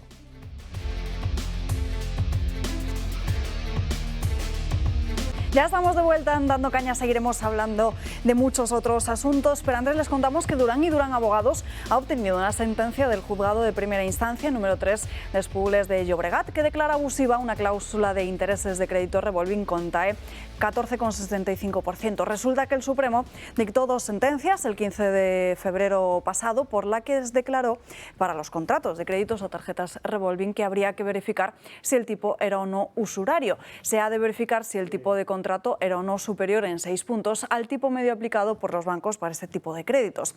Esta sentencia del Supremo venía a declarar no usurarios muchos créditos revolving, pero quedaba por verificar si, pese a ello, las cláusulas de intereses de esos contratos incurrirán o no en la falta de transparencia y si eran o no abusivas. La sentencia obtenida por Durán y Durán declaran no transparente y abusiva esa cláusula de intereses y de amortización, condenando al banco a devolver todo el importe cobrado al cliente que no sea el capital.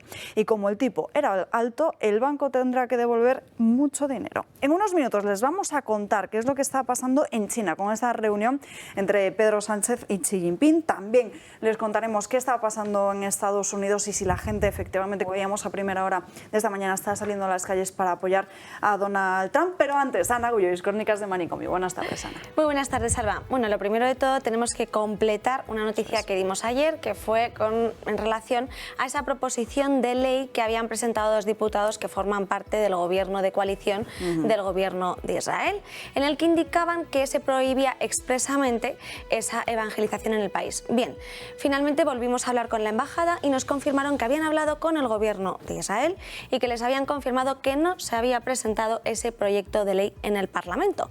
Entonces, pues bueno, para dejarlo, constatarlo, informarles bien de la noticia, que siempre intentamos, vamos, es lo que intentamos hacer todos los días, la veracidad y volver a confirmar los datos una vez que se dan.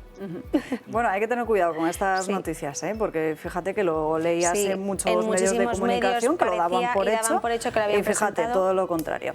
En fin, ¿qué nos traes para hoy? Seguimos hablando de Israel porque investigadores de la Universidad de Tel Aviv aseguran haber comprobado que las plantas de tomate y de tabaco se estresan y sufren estrés o bien por deshidratación o porque sus tallos se han cortado o secado. Pero la investigación no se detiene aquí, sino que han descubierto que al estresarse emiten sonidos de un volumen comparable al de una conversación humana normal.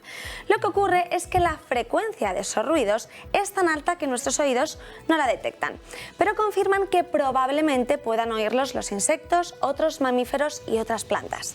Ya se habían registrado vibraciones ultrasónicas en plantas, pero esta es la primera vez que se prueba que esas vibraciones se transmiten por el aire. ¿Y cómo han comprobado todo esto? Han utilizado micrófonos para grabar plantas tanto sanas como estresadas de tomate y tabaco. Primero en una cámara acústica insonorizada y luego en un invernadero más ruidoso. Y sometieron a las plantas a estrés por 2 métodos, no regándolas durante varios días y cortándoles los tallos. Tras grabarlas, los investigadores realizaron un algoritmo de aprendizaje automático para diferenciar las plantas sin estrés, las plantas sedientas y las plantas cortadas. Y descubrieron que las que estaban estresadas emitían más sonidos que las que no lo estaban. Concluyeron que una sola planta estresada emite entre 30 y 50 de esos chasquidos por hora a intervalos aparentemente aleatorios, mientras que las plantas no estresadas emiten muchos menos sonidos. Bueno, yo he de reconocer que cuando he visto este estudio me he quedado totalmente, o sea, fuera de juego. He dicho, te has quedado estresada también. También. Pero ¿cómo puede ser esto posible? Y no, pero están convencidos de que esto es así, han hecho las investigaciones pertinentes y es más, aseguran que no solo son en estas 2 plantas que es en las que se han centrado, sino que en más, o sea, en todas las plantas emitirían algún tipo de sonidos y han sabido distinguir el tipo de ruido que emiten en función de si es una planta de tomate o de tabaco, en función del tipo y del estrés que tengan. O sea, si el estrés ha sido causado porque no están regadas, emiten un sonido distinto al que pueden emitir si se les han cortado los tallos. A mí me parece apasionante este tema. A mí me sorprende muchísimo que las plantas... Pero es que ahora entonces con esto, que puedan emitir sonidos una planta nunca se me habría pasado por la cabeza. Tú como biólogo... con esta ignorancia... A ver, a mí lo que me ha sorprendido siempre es que los animalistas sean muy proclives a detectar sentimientos y cosas así en los animales y desprecian a los vegetales simplemente porque no son como ellos. claro. Sí. Porque si yo en un vegetal le busco cerebro, tengo un gran problema. No, claro. A los animales se lo puedo buscar, Es que el ya sistema nervioso. Los vegetales no sé cómo funciona eso, pero no acabo de entender qué es lo que tiene un animal que no tenga un vegetal. No he entendido nunca biológicamente. Bueno, porque no tienen, o sea, me ¿Tienen refiero, qué? no tienen los 5 sentidos como nosotros lo podemos Claro, tener. no tienen los 5 sentidos que tiene un animal para el conocimiento. Sí. Pero yo no sé exactamente qué tiene. Pero seguro que el vegetal tiene algo para adaptarse a un sitio o adaptarse a otro, etcétera. O sea, está claro que sí. Tiene que tener algún tipo de mismas cosas, que no sé qué cosas son, porque si yo fuera un vegetal, podría saber qué tienen mis vegetales de alrededor. Pero como no es el caso... Ese es el problema, Franca, es que no somos vegetales, Claro. ¿no? Porque yo creo que el problema está aquí. Bueno, y además me alguno hay parece, por ahí, bueno, algún vegetal anda por ahí. mucho peor. Pero el problema está, lo bonito de esto es que entonces el silencio de la naturaleza sería un auténtico bullicio del que no nos enteramos porque no tenemos alta frecuencia en nuestras captaciones. pero o sea sí. que hay ruido entonces, hay Pues ruido pero de enorme. ahí a decir que están estresadas y que sufren... Eso me parece... No, bueno, la palabra Pues, sufrir, la palabra no, sufrir. la sufrir ya es O sea, matizable. ya estamos todo el rato como Claro, lo mismo son que los animales. llamadas al Ya van a agua. ser otra vez seres sintientes. Claro, no. bueno, Vosotros ese sabéis- es el tema. No. Pero entonces es que están catalogando Claro. con especie humana Que van a comer los veganos, las maneras de conocer, entre comillas, o la manera de relacionarse con el medio de animales y vegetales. ¿Os habéis O sea, la parado palabra alguna vez? sentir es muy fuerte. ¿Os habéis parado alguna Claro. vez a escuchar un pájaro? De los pájaros que están cantando y que por la mañana estás así desayunando y se oye Sí. ti, ti, ti, ti, ti, ti, ti. Entonces yo me he dedicado a contar el número de veces y el número de Yo era un silbatos. investigador. Y es interesante porque cambia dependiendo de la hora del día, del tal, como un morse. Entonces, ¿quién nos está diciendo que ese morse no es un morse? A lo mejor también lo es. Y yo creo que nos sentimos demasiado Hombre, porque superiores. se comunican entre ellos.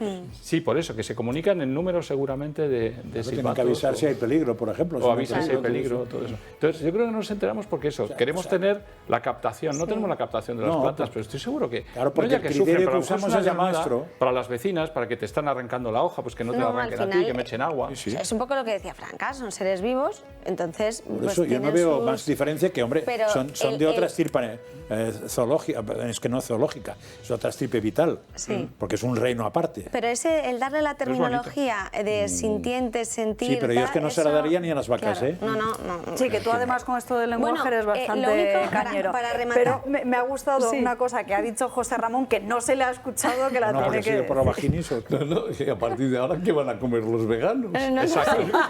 Porque me parece súper agresivo comerse una lechuga. Es, No, no, es que es un a partir atentado. de ahora de no, verdad. ni lechuga, no.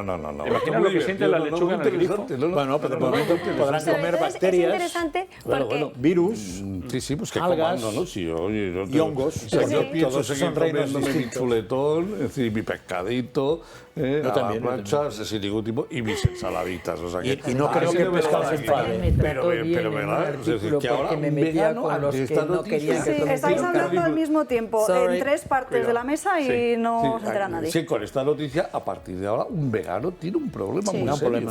Y darnos cuenta de lo que puede sentir la lechuga y la cebolla al echarle agua.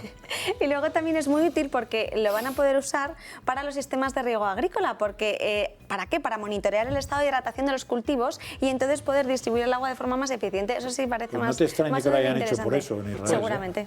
No te extrañe que lo hayan hecho por eso. En fin, ¿qué Sí. otra noticia del manicomio nos traes para hoy? Esta no es tan ni divertida ni interesante, sino más bien pues una desgracia, porque ha muerto una joven de 18 años en Cádiz después de que los médicos confundieran un derrame cerebral por una otitis.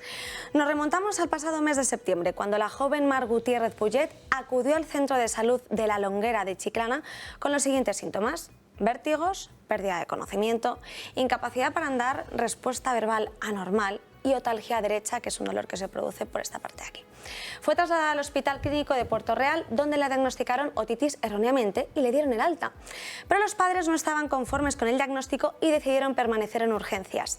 Tras varios intentos de que se tomaran en serio los médicos las convulsiones que estaba sufriendo su hija, fue el nuevo facultativo de la guardia, tras el relevo, quien ante esos síntomas decidió trasladar a Mar al servicio de radiología y ahí le realizaron un TAC. Pero ya era demasiado tarde. Mar padecía una trombosis de senos venosos. Fue trasladada inmediatamente a la UCI con otitis externa y trombosis cerebral en el hemisferio derecho. Después de someterse a una intervención quirúrgica urgente, falleció por un derrame cerebral. Los padres han denunciado al Servicio Andaluz de Salud por mala praxis médica, en este caso por omisión, al haber podido salvar a Mar los médicos con tan solo una prueba. De hecho, el abogado indica que el aparato para poderle realizar ese TAC estaba totalmente disponible. O sea, se podría haber hecho perfectamente. Y luego es más la angustia de los padres porque hasta la tercera vez que intentaron volver a decir, hasta el tercer diagnóstico que ella hace el relevo ese facultativo, no le quieren hacer esa prueba. Las convulsiones, el mal estado de salud. Hay mucho de lo que habría que reforzar muchísimo la atención en urgencias, ¿no? Pero no, el hecho es verdad que somos muchísimos los que vamos a urgencias, me duele no sé qué, que a ver si va a ser no sé cuánto, y entonces intentan, claro, tienen que quitarse a mucha gente y muy rápidamente. Y yo creo que las urgencias son realmente un lugar donde deberían analizarte a fondo, ¿no? Pero también pondría eso en casos, su justa medida, ¿eh? O sea, llevamos, creo que en el último mes, 2 casos. Sí. 2 casos. ¿Cuántos casos han sido tratados en urgencia en España en el último mes? Porque igual estamos hablando de 500.000 de casos. Entonces, 2 casos frente a eso es bastante anecdótico. De todos modos, yo lo que me gustaría de aquí ver es que se ven las 2 cosas posibles en medicina, que es o bien que el profesional sea un inútil, o bien que no actúe bien, con lo cual estaríamos ante un tema que jurídicamente se llamaría mala praxis, o bien tú entras en una operación que todas tienen riesgo y te mueres porque hay un derrame cerebral a mitad de la operación. A veces es profesional. Y eso no es mala praxis, eso es el riesgo que tiene toda operación médica. Totalmente de acuerdo. Supongo que para el padre de la criatura, no de esta, de cualquier criatura, en los 2 casos te puedes enfadar mucho, pero es muy importante distinguir cuando son omisiones que cuando es el riesgo que tiene toda operación, que incluso puede ser que te saquen una peca. No, aquí la exploración no fue, de hecho, no resultó ser positiva porque incluso cuando le están examinando y explorando, decían, no, es que se está mareando, no, es que tenía convulsiones y cuando intenta levantar el brazo izquierdo no puede.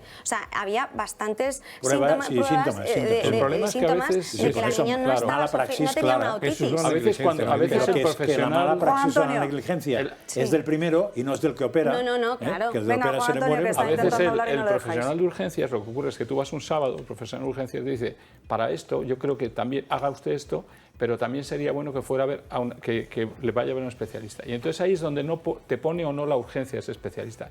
Tú intentas pedir hora, porque esto me ha pasado a mí, intentas pedir hora por el especialista y claro, te lo dan para la semana que viene.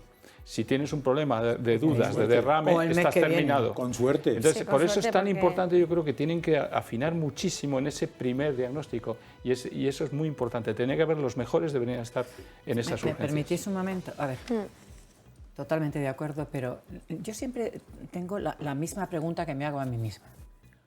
¿Por qué un profesional de la medicina se arriesga a que pase una cosa así si efectivamente hay la maquinaria suficiente como para descartar lo que efectivamente puede haber pasado con esta niña? Yo no me cabe en la cabeza. Es decir, si tú no tienes esas herramientas, entiendo que tiene que ser tu juicio. Claro. Pero teniendo una herramienta, mi pregunta es, ¿cómo es posible que con esos síntomas el primer médico que la ve, yo no me curo en salud rápidamente, que le hagan el TAC, la resonancia magnética, y su puñetera madre, lo que sea. De hecho, se ha funcionado así mucho. Sí, pero no se atreven. ¿Pero por qué? No sé si es coste, no sé qué es, pero no se atreven. Pero es que estamos hablando de vidas. Es que me da igual lo que cuesta la maquinaria y enchufarla. Si está muy claro, lo hacen. Puede ser que te digan no que tengan un cupo, pero sí es verdad, por ejemplo, que de un tiempo a esta parte los médicos, según las recetas, reciben algún toque de atención. Exacto. Si la reciben por las recetas, igual también lo reciben por algún tipo de planteamiento. Seguramente que pones un TAC que no puedo. En la receta sí que lo puedo afirmar porque sé que es verdad. Si es así, me parece tremendo. Si es así, sería horrible. Están mal pagados,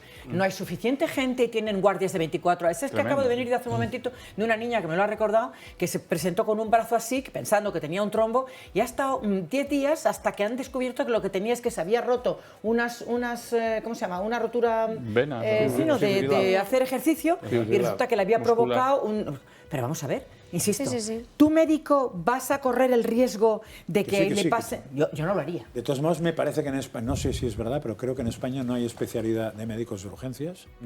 No, Ese es el tema.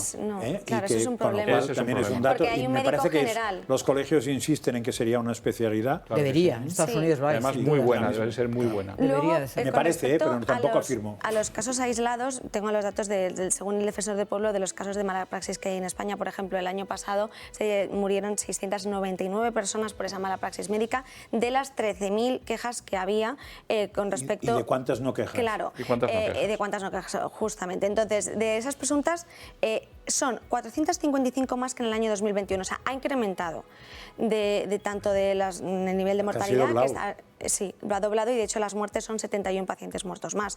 O sea que no sé si será por este tipo de situaciones que están ocurriendo. Yo creo que sobre todo se han pronunciado después de la pandemia, pero que lo tienen que mirar. A ver, que hay cierto colapso en los hospitales, en urgencias, creo que es verdad. Y que eso tiene que ver a veces con que la primaria no funciona también. Absolutamente. Porque, claro, en Madrid, y no sé el resto de España, ha habido una temporada que la primaria no tenía urgencias. En fin, aquí lo tenemos que dejar. Ana, gracias por estas crónicas de Manicomio. Nos conexión en directo con la redacción porque tenemos noticias, novedades sobre lo que ha pasado en esta reunión entre Pedro Sánchez y Xi Jinping en China. Gabriel Serrano. Muy buenas, Alba. Pues sí, el presidente del Gobierno durante su viaje a China ha mantenido un encuentro bilateral con el primer ministro y el presidente Xi Jinping, donde se ha destacado el 50 aniversario de las relaciones diplomáticas entre ambos países. Este viaje tiene un enorme simbolismo para nuestros países, dado que estamos celebrando el 50 aniversario del establecimiento de las relaciones diplomáticas bilaterales entre España y China. Es evidente que el mundo ha cambiado enormemente en estas 5 décadas y, por lo tanto, es una extraordinaria ocasión para renovar los vínculos que nos unen. También ambos países han acordado una mayor cooperación en relaciones de distintos ámbitos. Hemos reforzado la cooperación en materia económica y comercial. Ayer participé en el foro de Boao, que es uno de los principales foros empresariales asiáticos, y pude ver de primera mano el dinamismo del sector empresarial asiático. China se ha convertido, por razones evidentes, en una de las principales economías del mundo, y España está llevando a cabo una profunda transformación también y modernización de su tejido productivo y de su economía. La guerra de Ucrania también ha estado muy presente en la reunión y, según ha publicado el presidente Sánchez en Twitter, hemos mantenido un intercambio sincero sobre la agresión de Rusia contra Ucrania, y esto es lo que ha dicho. He insistido en la importancia de que Ucrania, como Estado libre y soberano que es, sea quien decida sobre las cuestiones que le afectan. Y además he expresado al presidente Xi el apoyo de España a la fórmula de paz que lanzó hace ya unos meses el presidente Zelensky. Pedro Sánchez, además de con los mandatarios chinos, también ha tenido un encuentro con empresarios españoles afincados allí, al igual que con un grupo que se encarga de organizar todo el plan turístico. Y esto es, Alba, lo que ha destacado Pedro Sánchez durante su reunión, un viaje donde ha habido distintas reuniones con los distintos mandatarios del país asiático. Gracias, Gaby. Cualquier noticia de última hora nos pides paso. Bueno, os pido una pequeña valoración sobre el viaje de Sánchez a China. Sí, bueno, no, que parece que ha inventado la pólvora, ¿no? Porque acaba de descubrir que China va a ser una gran potencia, es una gran potencia y que hay que estar muy atentos a ella. Me parece lo más importante de su viaje y creo que había que mandarle, pero con mucho más séquito, porque estas cosas hay que darles, ¿eh? Me parece serio, ¿no? Pero bueno, luego se presenta el que arma militarmente a Ucrania con el que arma militarmente a Rusia, y se llevan muy bien. Lo cual me lleva a pensar si estas guerras híbridas son de verdad o estamos jugando. Porque o bien China es tu enemigo y entonces no armas al que arma, es que están armando a los contrarios y se están llevando fenomenal y hay que ampliar el comercio.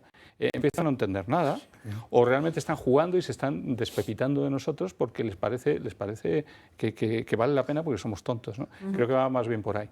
Y entonces, por eso, que yo ahí creo, y luego no olvidemos, acaba de decir el señor Sánchez que la propuesta de paz la hará Ucrania. No, señor.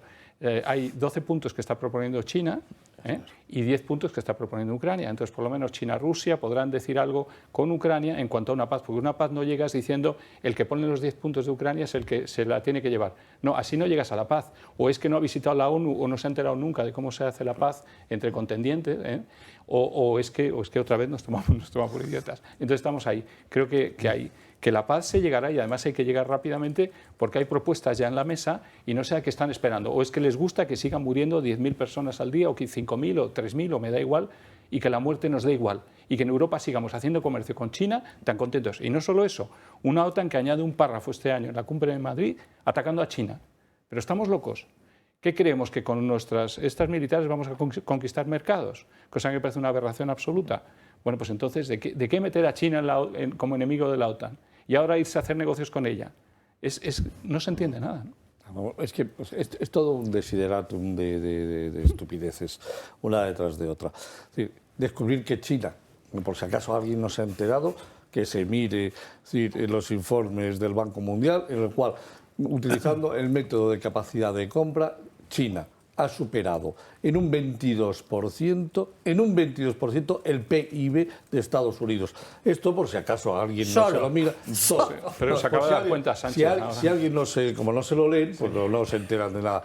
Pero de acuerdo al Banco Mundial y de acuerdo a la metodología de la capacidad de compra, China tiene un Producto Interior Bruto un 22% superior al PIB de Estados Unidos y, por lo tanto, casi un 50% superior al Producto Interior Bruto en la misma capacidad de compra de la Unión Europea. Número uno. Número dos.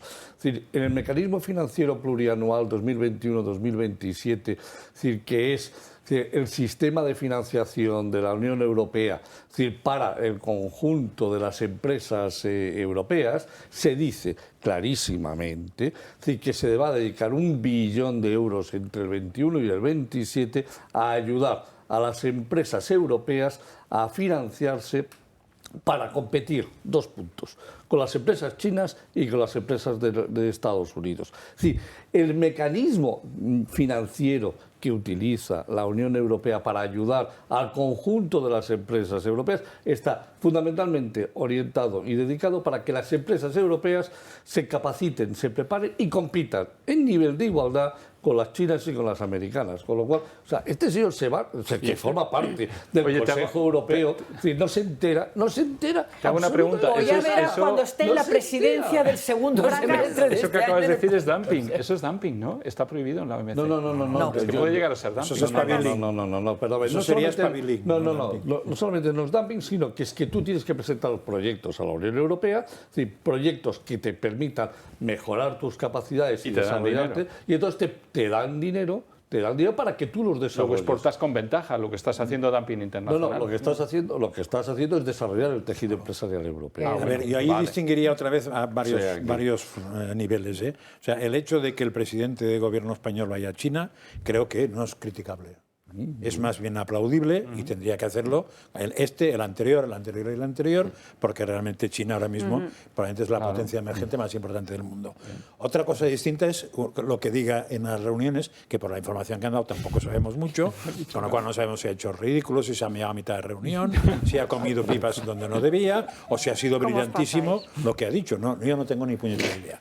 De todos modos, lo que tú dices de el 20 y pico % de China sobre Estados Unidos sí que puede explicar bastante que el fruto del nerviosismo de Estados Unidos, porque esto no le está gustando nada, acabe siendo una intervención ayudando a que Ucrania vaya cada día peor y que la guerra de Ucrania siga creciendo.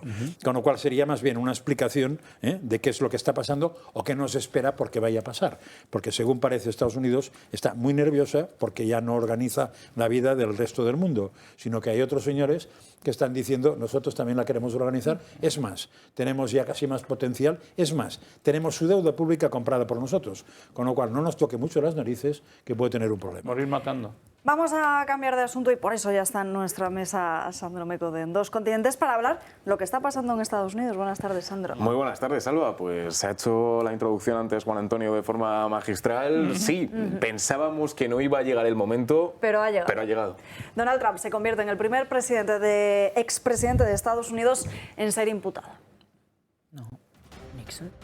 El expresidente de los Estados Unidos, Donald Trump, ha sido imputado. Se convierte así en el primer presidente estadounidense de la historia en serlo. Un gran jurado de Nueva York votó a favor de imputar al republicano por una causa relacionada con un pago de 130.000 euros a una actriz de cine para adultos, y supuestamente así conseguir su silencio por una aventura que mantuvieron en 2006. El supuesto pago se produciría en 2016 durante la campaña electoral para ocupar la Casa Blanca. Según sus abogados, Trump se entregará el próximo martes en los juzgados de Nueva York, ya que esperan que se produzca la lectura de cargos. cargos. El juez encargado de su caso es el mismo que estuvo al frente del juicio por el que se condenó a la organización Trump por delitos financieros. Tras conocerse la noticia de su imputación, Donald Trump emitió un comunicado en el que critica al fiscal del distrito de Manhattan, que fue el que inició todo el proceso, y afirma que en Nueva York no va a poder tener un juicio justo, así como su deseo de volver a colocar a América en el lugar que le corresponde.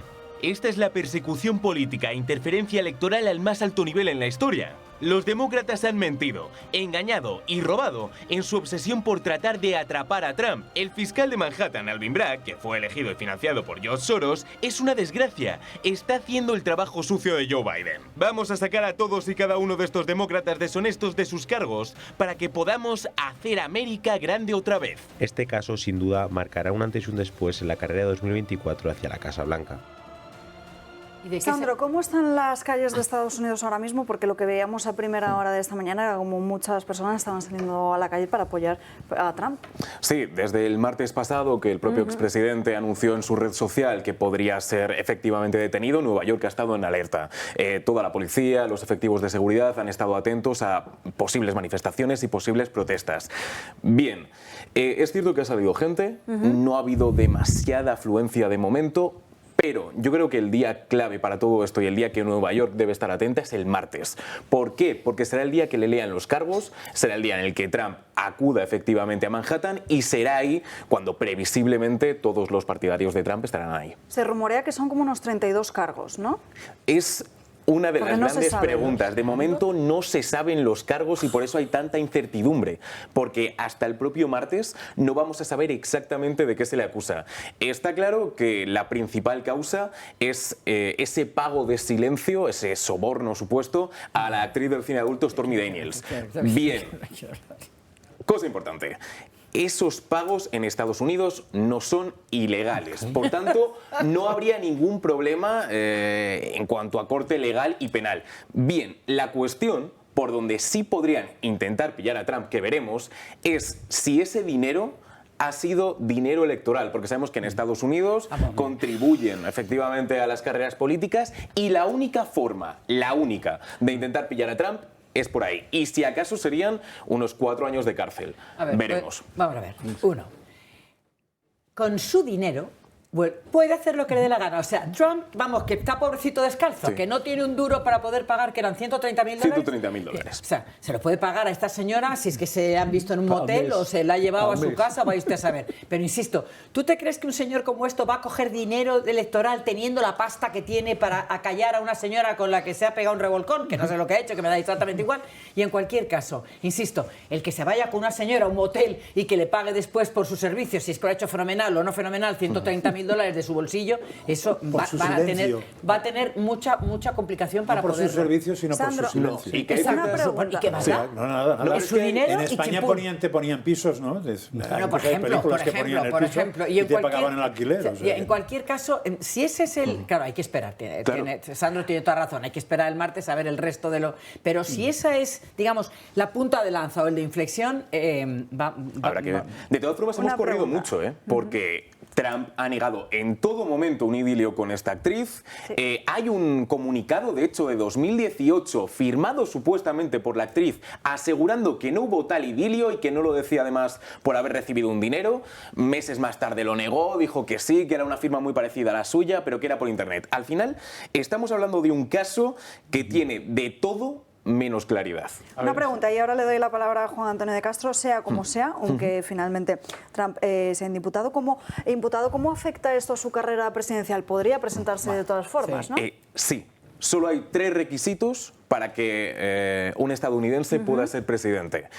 Que tenga más de 35 años, que haya nacido en Estados Unidos o que haya pasado más de 14 años como ciudadano legal en Estados Unidos. De hecho, hay antecedentes. En 1920, el político Eugene Debs, que era socialista, fue detenido, estuvo en prisión y no solo ganó los suficientes votos como para poder presentarse a la carrera de su partido, sino que fue quien ganó la votación del propio partido. Luego no ganó las elecciones, pero quiero decir, hay antecedentes. De hecho, si nos centramos en esta carrera, obviamente no hablamos de ello porque tampoco tiene la relevancia ni el tiempo necesario, pero el conocido como Tiger King se ha presentado a las elecciones estando en la cárcel. Lo que pasa es que no tiene ninguna relevancia política y por eso tampoco trae demasiada colación. Esta señora que está metida en este tema, cuya gran obra, aparte de ser una actriz porno, que ha hecho su gran comedia que se llama Virgen a los 40, es muy interesante mencionarlo, ha aceptado hace poco en los medios que fue una relación, primero que haya relación o no, que tampoco se sabe, ¿no? Como bien has dicho, pero ha afirmado que fue una relación consentida. Sí. Es decir, estamos ante simplemente un señor que está si fuera verdad, se ha ido a un motel con una señora. Una relación consentida es ha engañado a su mujer, como ocurre a lo largo del mundo. Hablemos de Kennedy, hablemos de Clinton. Creo que le pasa a bastante gente. Eso sabe su mujer si lo acepta o no. Pero es una mala pata, ha ocurrido así. Vale, y eso ahora va a condicionar. No, y entonces, ¿qué es lo que...? Porque detrás de todo esto está el fiscal Bragg, que no sé si lo que comentabas. Que lo estaba comentando al principio, que es que entre abril y mayo del 21 no es solamente 1 millón de parte de Color of Change, que es la ONG que financiada por Soros, la que le da $1 millón a la campaña del señor Bragg, y luego es el señor Bragg con los demócratas el que ensucia, porque no hace falta tumbar a un presidente, lo ensucias para que no gane las elecciones, y luego si no sale nada, no pasa nada. O sea, aquí lo que ha hecho es ensuciar. ¿Y con qué? Con muchísimo dinero. Pero no solo eso, Jonathan Soros y su mujer dan también cheques de 10.000, bastantes, a la campaña del señor Bragg. Entonces, ¿de qué nos asombramos? Aquí lo que está pasando es que el gran sobornador, porque es el gran sobornador a nivel global, hace una de las suyas que puede llevar a una revolución de color, como ocurrió en Georgia, en muchos otros sitios, y en Maidán y las demás. Es decir, pero una revolución de color en Estados Unidos es una guerra civil.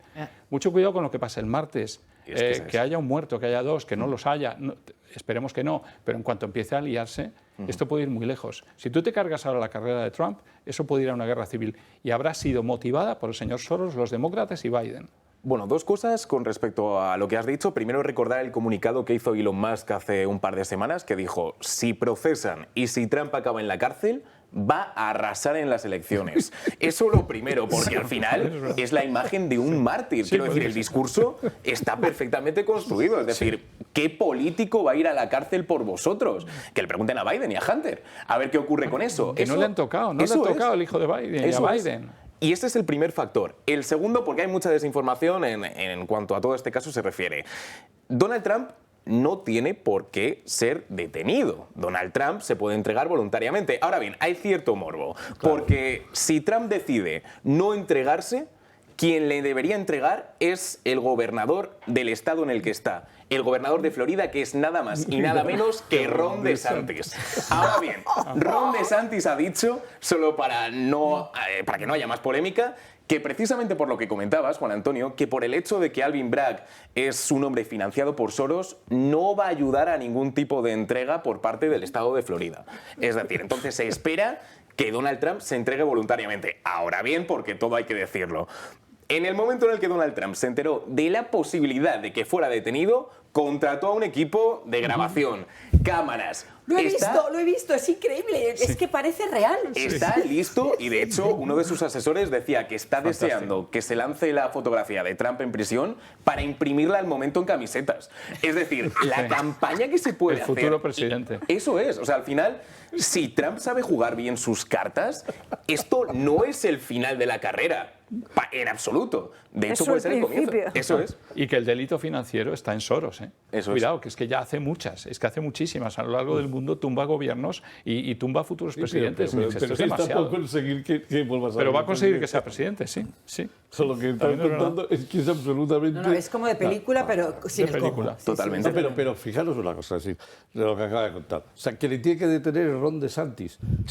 Vamos, por favor. ¿Por qué no el FBI? No, es el quien tiene que autorizar a que el FBI o quien sea entre en su estado. O sea, que podría no ocurrir el martes próximo. Podría no ocurrir. A ver, se prevé que él de hecho se entregue porque es lo que hablamos. Al final tiene herramientas para que esta narrativa, de hecho lo decía en Fox, creo que ayer o antes de ayer, decía, bueno, veremos a ver cómo me afecta esto políticamente, porque yo desde luego no lo termino de ver del todo mal. Y ya hemos visto vídeos incluso desde sus páginas oficiales en los que el mensaje es: sigue luchando. Cuando las cosas no sean fáciles, es porque de verdad hay un motivo por el que merece la pena luchar. Y animaban a Donald Trump a seguir luchando. Entonces, Se viene un escenario interesante. Es muy Nos lo contará seguro en 2 continentes. Sandro Meco, muchísimas gracias. Muchísimas gracias. Nos vamos a una breve pausa de publicidad, pero para todos aquellos que todavía no conozcan lo que organiza el Club de Amigos, les vamos a contar cuáles son las actividades más próximas en el calendario. Como cada lunes, el ciclo de historia con José Javier Esparza, la conquista de América. Continuamos además con esa ruta de castillos con María del Mar Cristóbal. En esta ocasión se van a detener en el País Vasco, en Navarra y en Aragón. También con el gran arquitecto Carlos Lamela. Con él van a disfrutar de una tarde inolvidable contándoles el proyecto Canalejas, el icono del Nuevo Madrid. Viajarán también al pasado, el lugar de leyendas, comarca de las Urdes, con Paco Huertas. Y por último, sus visitas guiadas. En esta ocasión van a hacer parada en el Palacio de Cibeles. Para apuntarse a cualquiera de estas actividades, ya lo saben, la página web del Club de Amigos, clubdeamigos.eltorotv.com, o si lo prefieren directamente pueden llamar a ese número de teléfono que ven en sus pantallas para informarse, 91 616 24 64. Repito, 91 616 24 64. Última pausa y seguimos.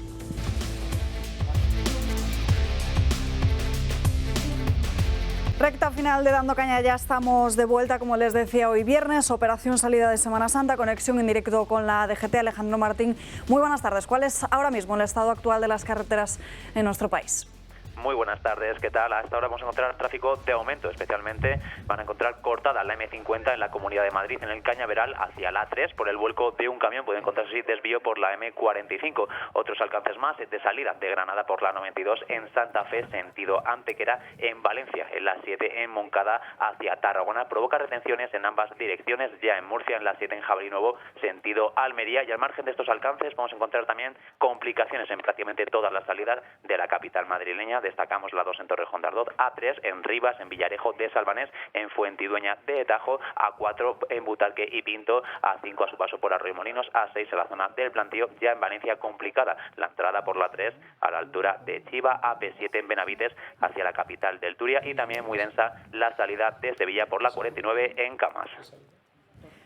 Alejandro, muchísimas gracias y como siempre les recordamos, en estos momentos tienen que comprobar el estado de sus vehículos antes de salir de viaje. Les recomendamos, también lo recomienda además la Dirección General de Tráfico, parar cada 2 horas o cada 200 kilómetros. Importante el cinturón también, y como les decimos, muy importante comprobar el estado de sus vehículos y también el de las carreteras antes de salir de casa. Bueno, como les decíamos al principio del programa, hoy es Viernes de Dolores. El viernes anterior al Domingo de Ramos es un día que está pensado para consolar a la Virgen María, Madre de Jesús, y además se considera el primer gran día de actos de Semana Santa.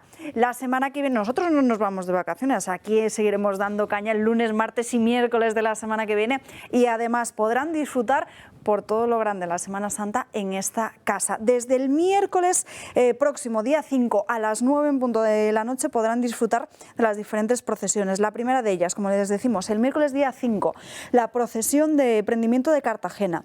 Al día siguiente, el jueves, a las 10 en punto de la mañana, el desembarco Cristo de la Buena Muerte. A las 5 también, el domingo 9, a las 12 y 20, la procesión de resurrección de Cartagena. Además, ¿y las turbas de Cuenca del viernes?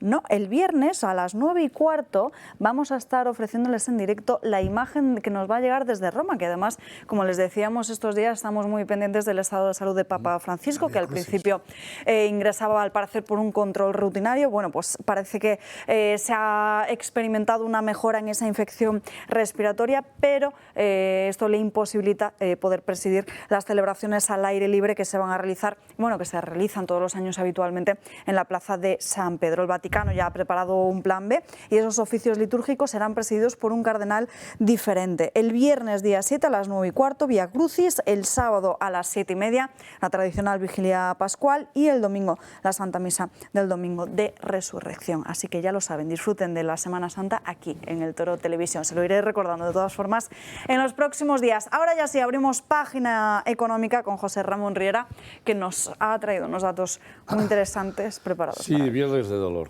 Sí. No son esperanzadores. Exactamente. Sí, Viernes de Dolor. No son esperanzadores. No son buenos. No son buenos, para nada. No lo temía. Vamos a ver, primero, ya tenemos los datos de la Agencia Tributaria en cuanto a la recaudación final del año.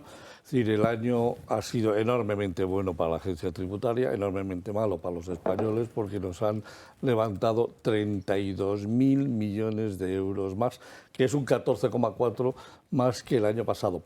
Lo que pasa es que han contado la historia así, y lo que no nos han contado es qué pasó en el mes de diciembre. Y el mes de diciembre ha sido penoso para la agencia tributaria, porque ha reducido en un 5,1% los ingresos del mes de diciembre con respecto al año anterior. Esa cara de sorpresa, me alegra de que la tengas, porque significa que es que nadie lo ha comunicado, nadie se lo esperaba, y desde luego ha habido un silencio sepulcral por parte del comunicado de la agencia tributaria y de la ministra de Hacienda. En el 2021, es decir, la agencia tributaria recaudó en diciembre 16.500 millones y este año ha recaudado 15.600. El bofetón viene fundamentalmente por dos temas. Uno, la caída del 26% de la recaudación del IVA. En diciembre del 21 se recaudaron 3.900 millones y este año 2.869 millones. Es decir, han caído más de 1.000 millones de euros la recaudación del IVA en el mes de diciembre. Recordemos, diciembre sobre diciembre, es decir, la inflación total era de un 6,6% y por lo tanto, es decir, una caída del 26% de la recaudación del IVA es un bofetón en el consumo que ya habíamos, no sé si os acordáis, yo ya había pronosticado en una de las intervenciones que tuve aquí, de que todos los datos que estaban apareciendo alrededor de la economía demostraban que había habido un parón significativo en el mes de diciembre.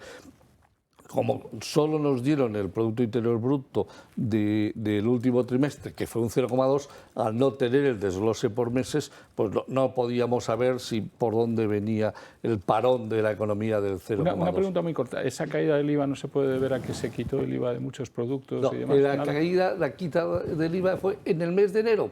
Enero. Se decidió en el último Consejo de Ministros, no fue en diciembre, claro. Y se bajó el impuesto de los alimentos en el mes de enero. O sea, entró en aplicación en el mes de enero. Y otra no buena noticia de por qué se cae la recaudación es porque el impuesto a sociedades cae un 12,5% en la recaudación en el mes de diciembre.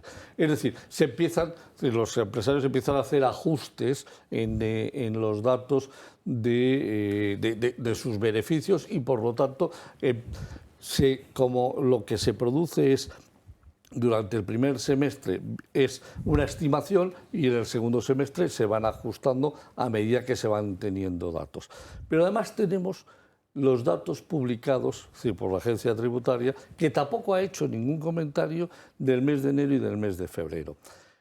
Mes de enero y febrero acumulado del 2022 con respecto al 2023, solo sube la recaudación un 1,6%.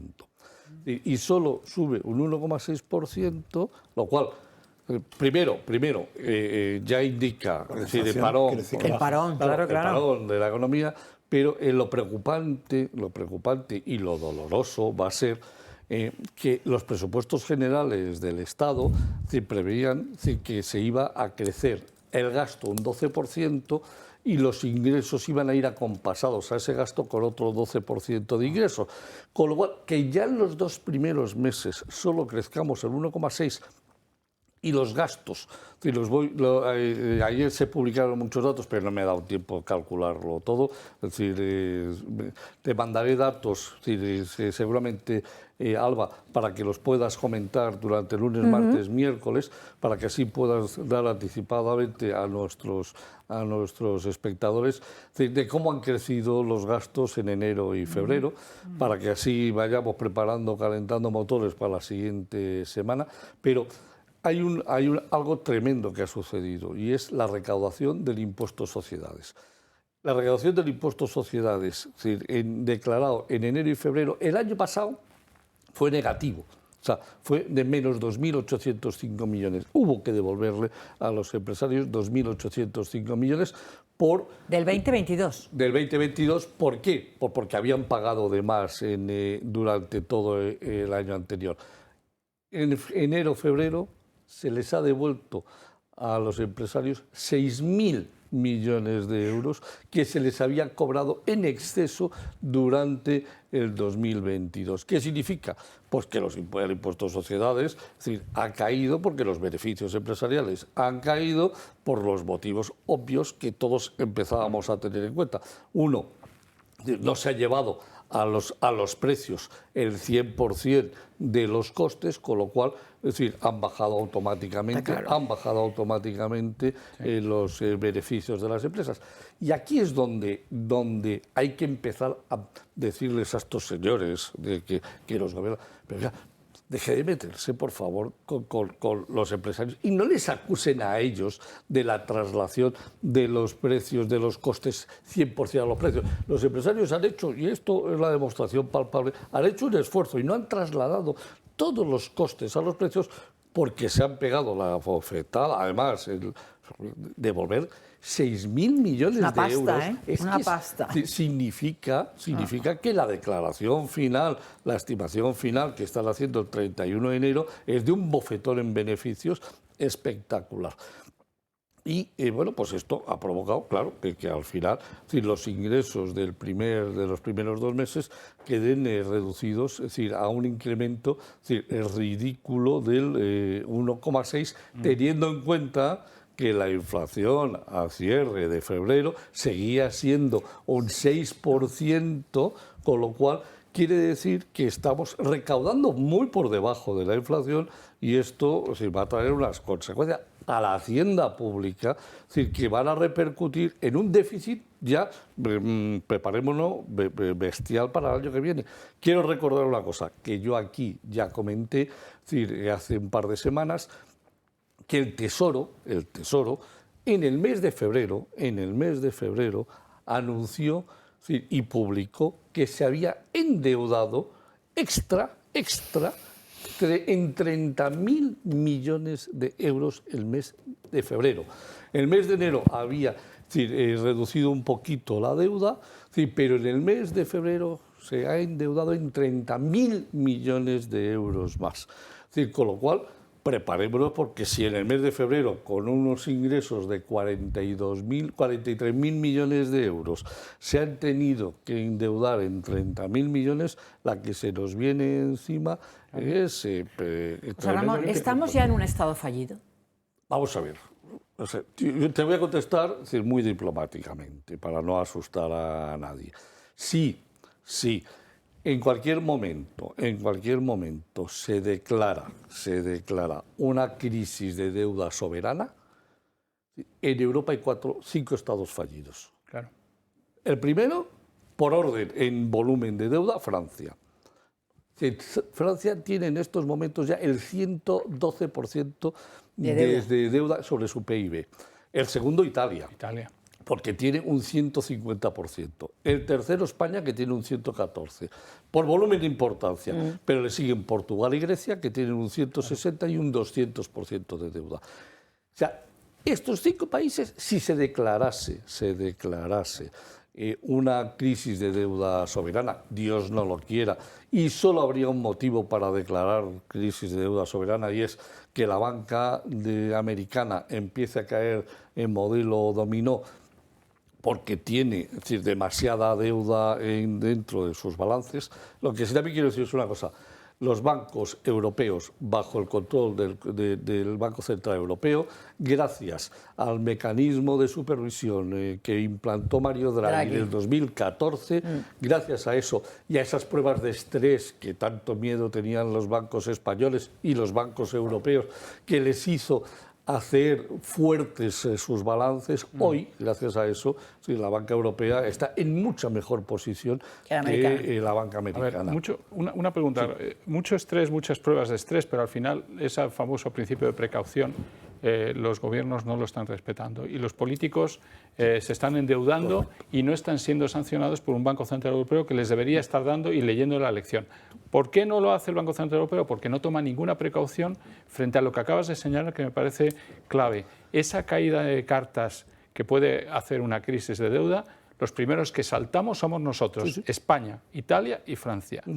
¿Y por qué no nos preparamos? Porque tenemos un gobierno que, a pesar de saber eso, a pesar de lo que ha pasado con el Banco Americano y Credit Suisse y Deutsche Bank, a pesar de todo lo que está pasando, él se endeuda y se endeuda. Entonces, es que no es que tengan precaución, es que son unos locos de la carretera. Ya pagarán la deuda. Ya pagarán la deuda, y nos la pegaremos y no toman las precauciones. Te voy a dar un dato que hace temblar. Claro. Los 30.000 millones de deuda del mes de febrero se pasaron de ser pagados de media al 0,25% a ser de media pagada al 3,45%. Caramba. Es decir, la deuda de esos 30.000 millones ya ha dejado de comprarla el Banco Central Europeo, al cual terminamos pagándole una media, un 0,25% de interés para aquello de, para te la sostengo, a un 3,45% que están comprando los mercados. De momento los mercados siguen comprando deuda, pero lo que tú acabas de decir, primero, quien tiene que decirlo antes que el Banco Central Europeo es la Comisión Europea. O sea, la Comisión Europea tiene que poner ya orden y concierto, en una estabilidad presupuestaria. Porque y precaución, que luego nos la pegamos y pagamos nosotros. Es la Comisión Europea presidida por von der Leyen y vicepresidida por Timmermans, el loco Timmermans, es la que tiene que decir ya basta. Y luego el Banco Central Europeo lo que tiene que decir es, señores, dejen de meterle gasolina a la inflación, porque lo que están es al incendio de la inflación le están metiendo ustedes gasolina y gasolina. Y nosotros, como pueblo llano, lo que tenemos que es obligar a la Comisión Europea a actuar, porque si no sabemos perfectamente quién paga. Y si no, veamos lo que pasó en Argentina en el 2001, que perdieron los ahorros todo el mundo. Es que al final todos estos banqueros y comisión y demás, no, vamos a ver qué pasa, no hay precaución, me endeudo, y al final ¿quién paga? Nosotros. Perderemos nuestros ahorros. Entonces, ¿por qué no estamos presionando como pueblo a los políticos y a la Comisión para que tomen precauciones? Porque luego nos quejamos de que nos quitan los ahorros, pero es lo que va a pasar. No me cansaré de publicar, de escribir, de decir, para que sirva para lo que sirva. Nunca me cansaré de dar las gracias a esta cadena de televisión por dejarme ser sincero y al debate, por dejarme publicar los artículos que publico, porque es la única manera que existe para que al menos haya voces, y aquí también agradezco a mucha gente en Twitter, entre ellos a La Calle, la verdad lo de Quirós, a Ramón Rayo, que cuando publico alguna de las cosas y me empiezan a repartir bofetadas, pero que os garantizo que no son nada divertidas, insultos que no son nada bonitos, aparezcan ellos defendiendo la mayoría de mis artículos, porque son simplemente la realidad. O sea, yo no explico la economía si no es con datos y con números. Y por lo tanto, mis opiniones están basadas en números y en datos que extraigo de fuentes oficiales. Y por lo tanto... Últimos 5 minutos, conozcamos las últimas novedades acerca de Marta del Castillo, porque en las últimas horas veíamos como la Audiencia de Sevilla se negaba a investigar más terminales móviles de personas que estaban involucradas con el caso. Marian Vallejo, cuéntanos. Así es, Alba. El caso de Marta del Castillo es sin duda el más polémico y con más contradicciones de la historia de España, y es que la joven sevillana desapareció en el año 2009 y hasta el día de hoy no se ha localizado su cuerpo. Lo último de este caso es que la Audiencia de Sevilla no analizará los móviles de Francisco Javier Delgado, el hermano de Miguel Carcaño, de María García, la novia de Delgado, ni tampoco de Samuel Benítez ni del Cuco. Una decisión que es definitiva, pero que no impide continuar con la búsqueda del cuerpo de la joven. El nombre de María García no es bien recibido en la familia de Marta y está siempre bajo sospechas. Y es que ella es la hija de Ángela Mendaro, importante cargo socialista del clan de Lebrija y muy vinculada a Amparo Rubiales Torrejón, consejera del condenado expresidente de la Junta de Andalucía, Manuel Chávez. Es decir, que una de las salpicadas por el caso de Marta del Castillo es hija de una mujer muy importante del PSOE de Sevilla. El padre de Marta, además, ha confesado que de no haber estos vínculos con el Partido Socialista, el caso se hubiese resuelto mucho antes. Yo siempre he dicho y he pensado, toda la familia pensamos lo mismo, que si en este caso no hubiera habido una mujer involucrada en el caso, hija de, con los contactos de, este caso se hubiera resuelto muy rápido. ¿Qué pasó después? Para mí, en mis pensamientos, que hubo muchas llamadas de teléfono. Muchas. De hecho, todos entraron en prisión, menos la susodicha mujer esta. Y es que este caso parece, por desgracia, no tener fin, pero el padre de Marta lo tiene claro, seguirá luchando sin descanso para encontrar el cuerpo de su hija. Gracias, Marien. Pues como decíamos precisamente en el roto, parece que este caso no tiene fin y al final una familia destrozada que no puede tampoco ni siquiera despedirse de su hija en condiciones. A mí me parece incomprensible esta decisión de la justicia de no decidir investigar más terminales móviles. ¿Por qué? ¿Por qué? ¿A quién beneficia? Está clarísimo. O sea, es que es una vergüenza que esto esté sucediendo. Es que no hay nadie con dos dedos de frente que piense que desde el año 2009 sea imposible. O sea, ¿han dejado de verdad a la Guardia Civil que investigue lo que tendría que investigar? Mira, tenemos una Guardia Civil que es la pera limonera. ¿Cómo es posible que un caso de esto es que simplemente con que hubiera cogido a uno de estos niñatos en un momento determinado había cantado la Traviata? Ya te lo digo yo. Pero en esto, y hubiéramos sabido quién estaba detrás y qué es lo que hubiera pasado. Pero este señor, el padre de esta pobre niña, el señor Castillo, tiene la razón. ¿Qué está pasando? ¿Por qué? Seguro, esas llamadas existieron, han hecho... Bueno, estamos en el año 2023 y esto ha sucedido en el año 2009. Yo no conozco otro caso igual, que sean incapaces, o sea, el tipo que mata a esta niña... está en la cárcel y no sepamos realmente dónde tiró y todos los que lo rodeaban. Pero claro que saben dónde han tirado el cuerpo de la niña, pero... No se entiende. Yo lo que no entiendo es... Entiendo que ahora ya casi no se investigue, porque llevamos cuántos años y cuánto terreno levantado y cuánto rollo.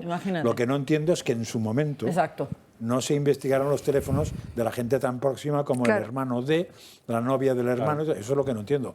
Que no se investiguen ahora, yo supongo que es que alguien se ha hartado, decir es que llevamos, no sé si son 10 años o no sé qué, levantando en el río, sacando y no sale nada, o sea, para que nos lleven al huerto, pero es que ¿por qué no se hizo en su momento? Eso es lo que me cuesta entender. Y este fin de semana, ese gran acto de Yolanda Díaz, el acto de Sumar, donde parece que va a oficializar esa candidatura. Vamos a ver, antes de despedirnos, quiénes son los que van a ir y los que no, porque sí estará Yolanda Díaz, también le acompañarán Alberto Garzón, Mónica García o Ada Colau, también estarán por parte de los sindicatos, aunque no serán ni Unai Sordo ni Pepe Álvarez.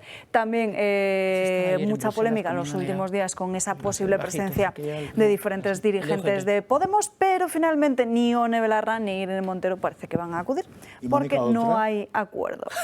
Lo digo porque fue de las primeras, ¿no os acordáis, no? Bueno, Mónica Oltra, que encima ahora han condenado a la Comunidad Valenciana a pagarle, indemnizar a la víctima de su exmarido por echarla en... Pero ahora faltan los hijos, que se los quitaron. Sí. Ahora falta que le devuelvan los hijos. Si no me equivoco, la sentencia pide el indulto, ¿no? Algo así. Eso es de Laura Borras. Eso es de Laura Borras. Se lo contaremos todo el lunes. Nos despedimos. Que pasen muy buen fin de semana y a todos aquellos que comiencen sus vacaciones, disfrútenlas.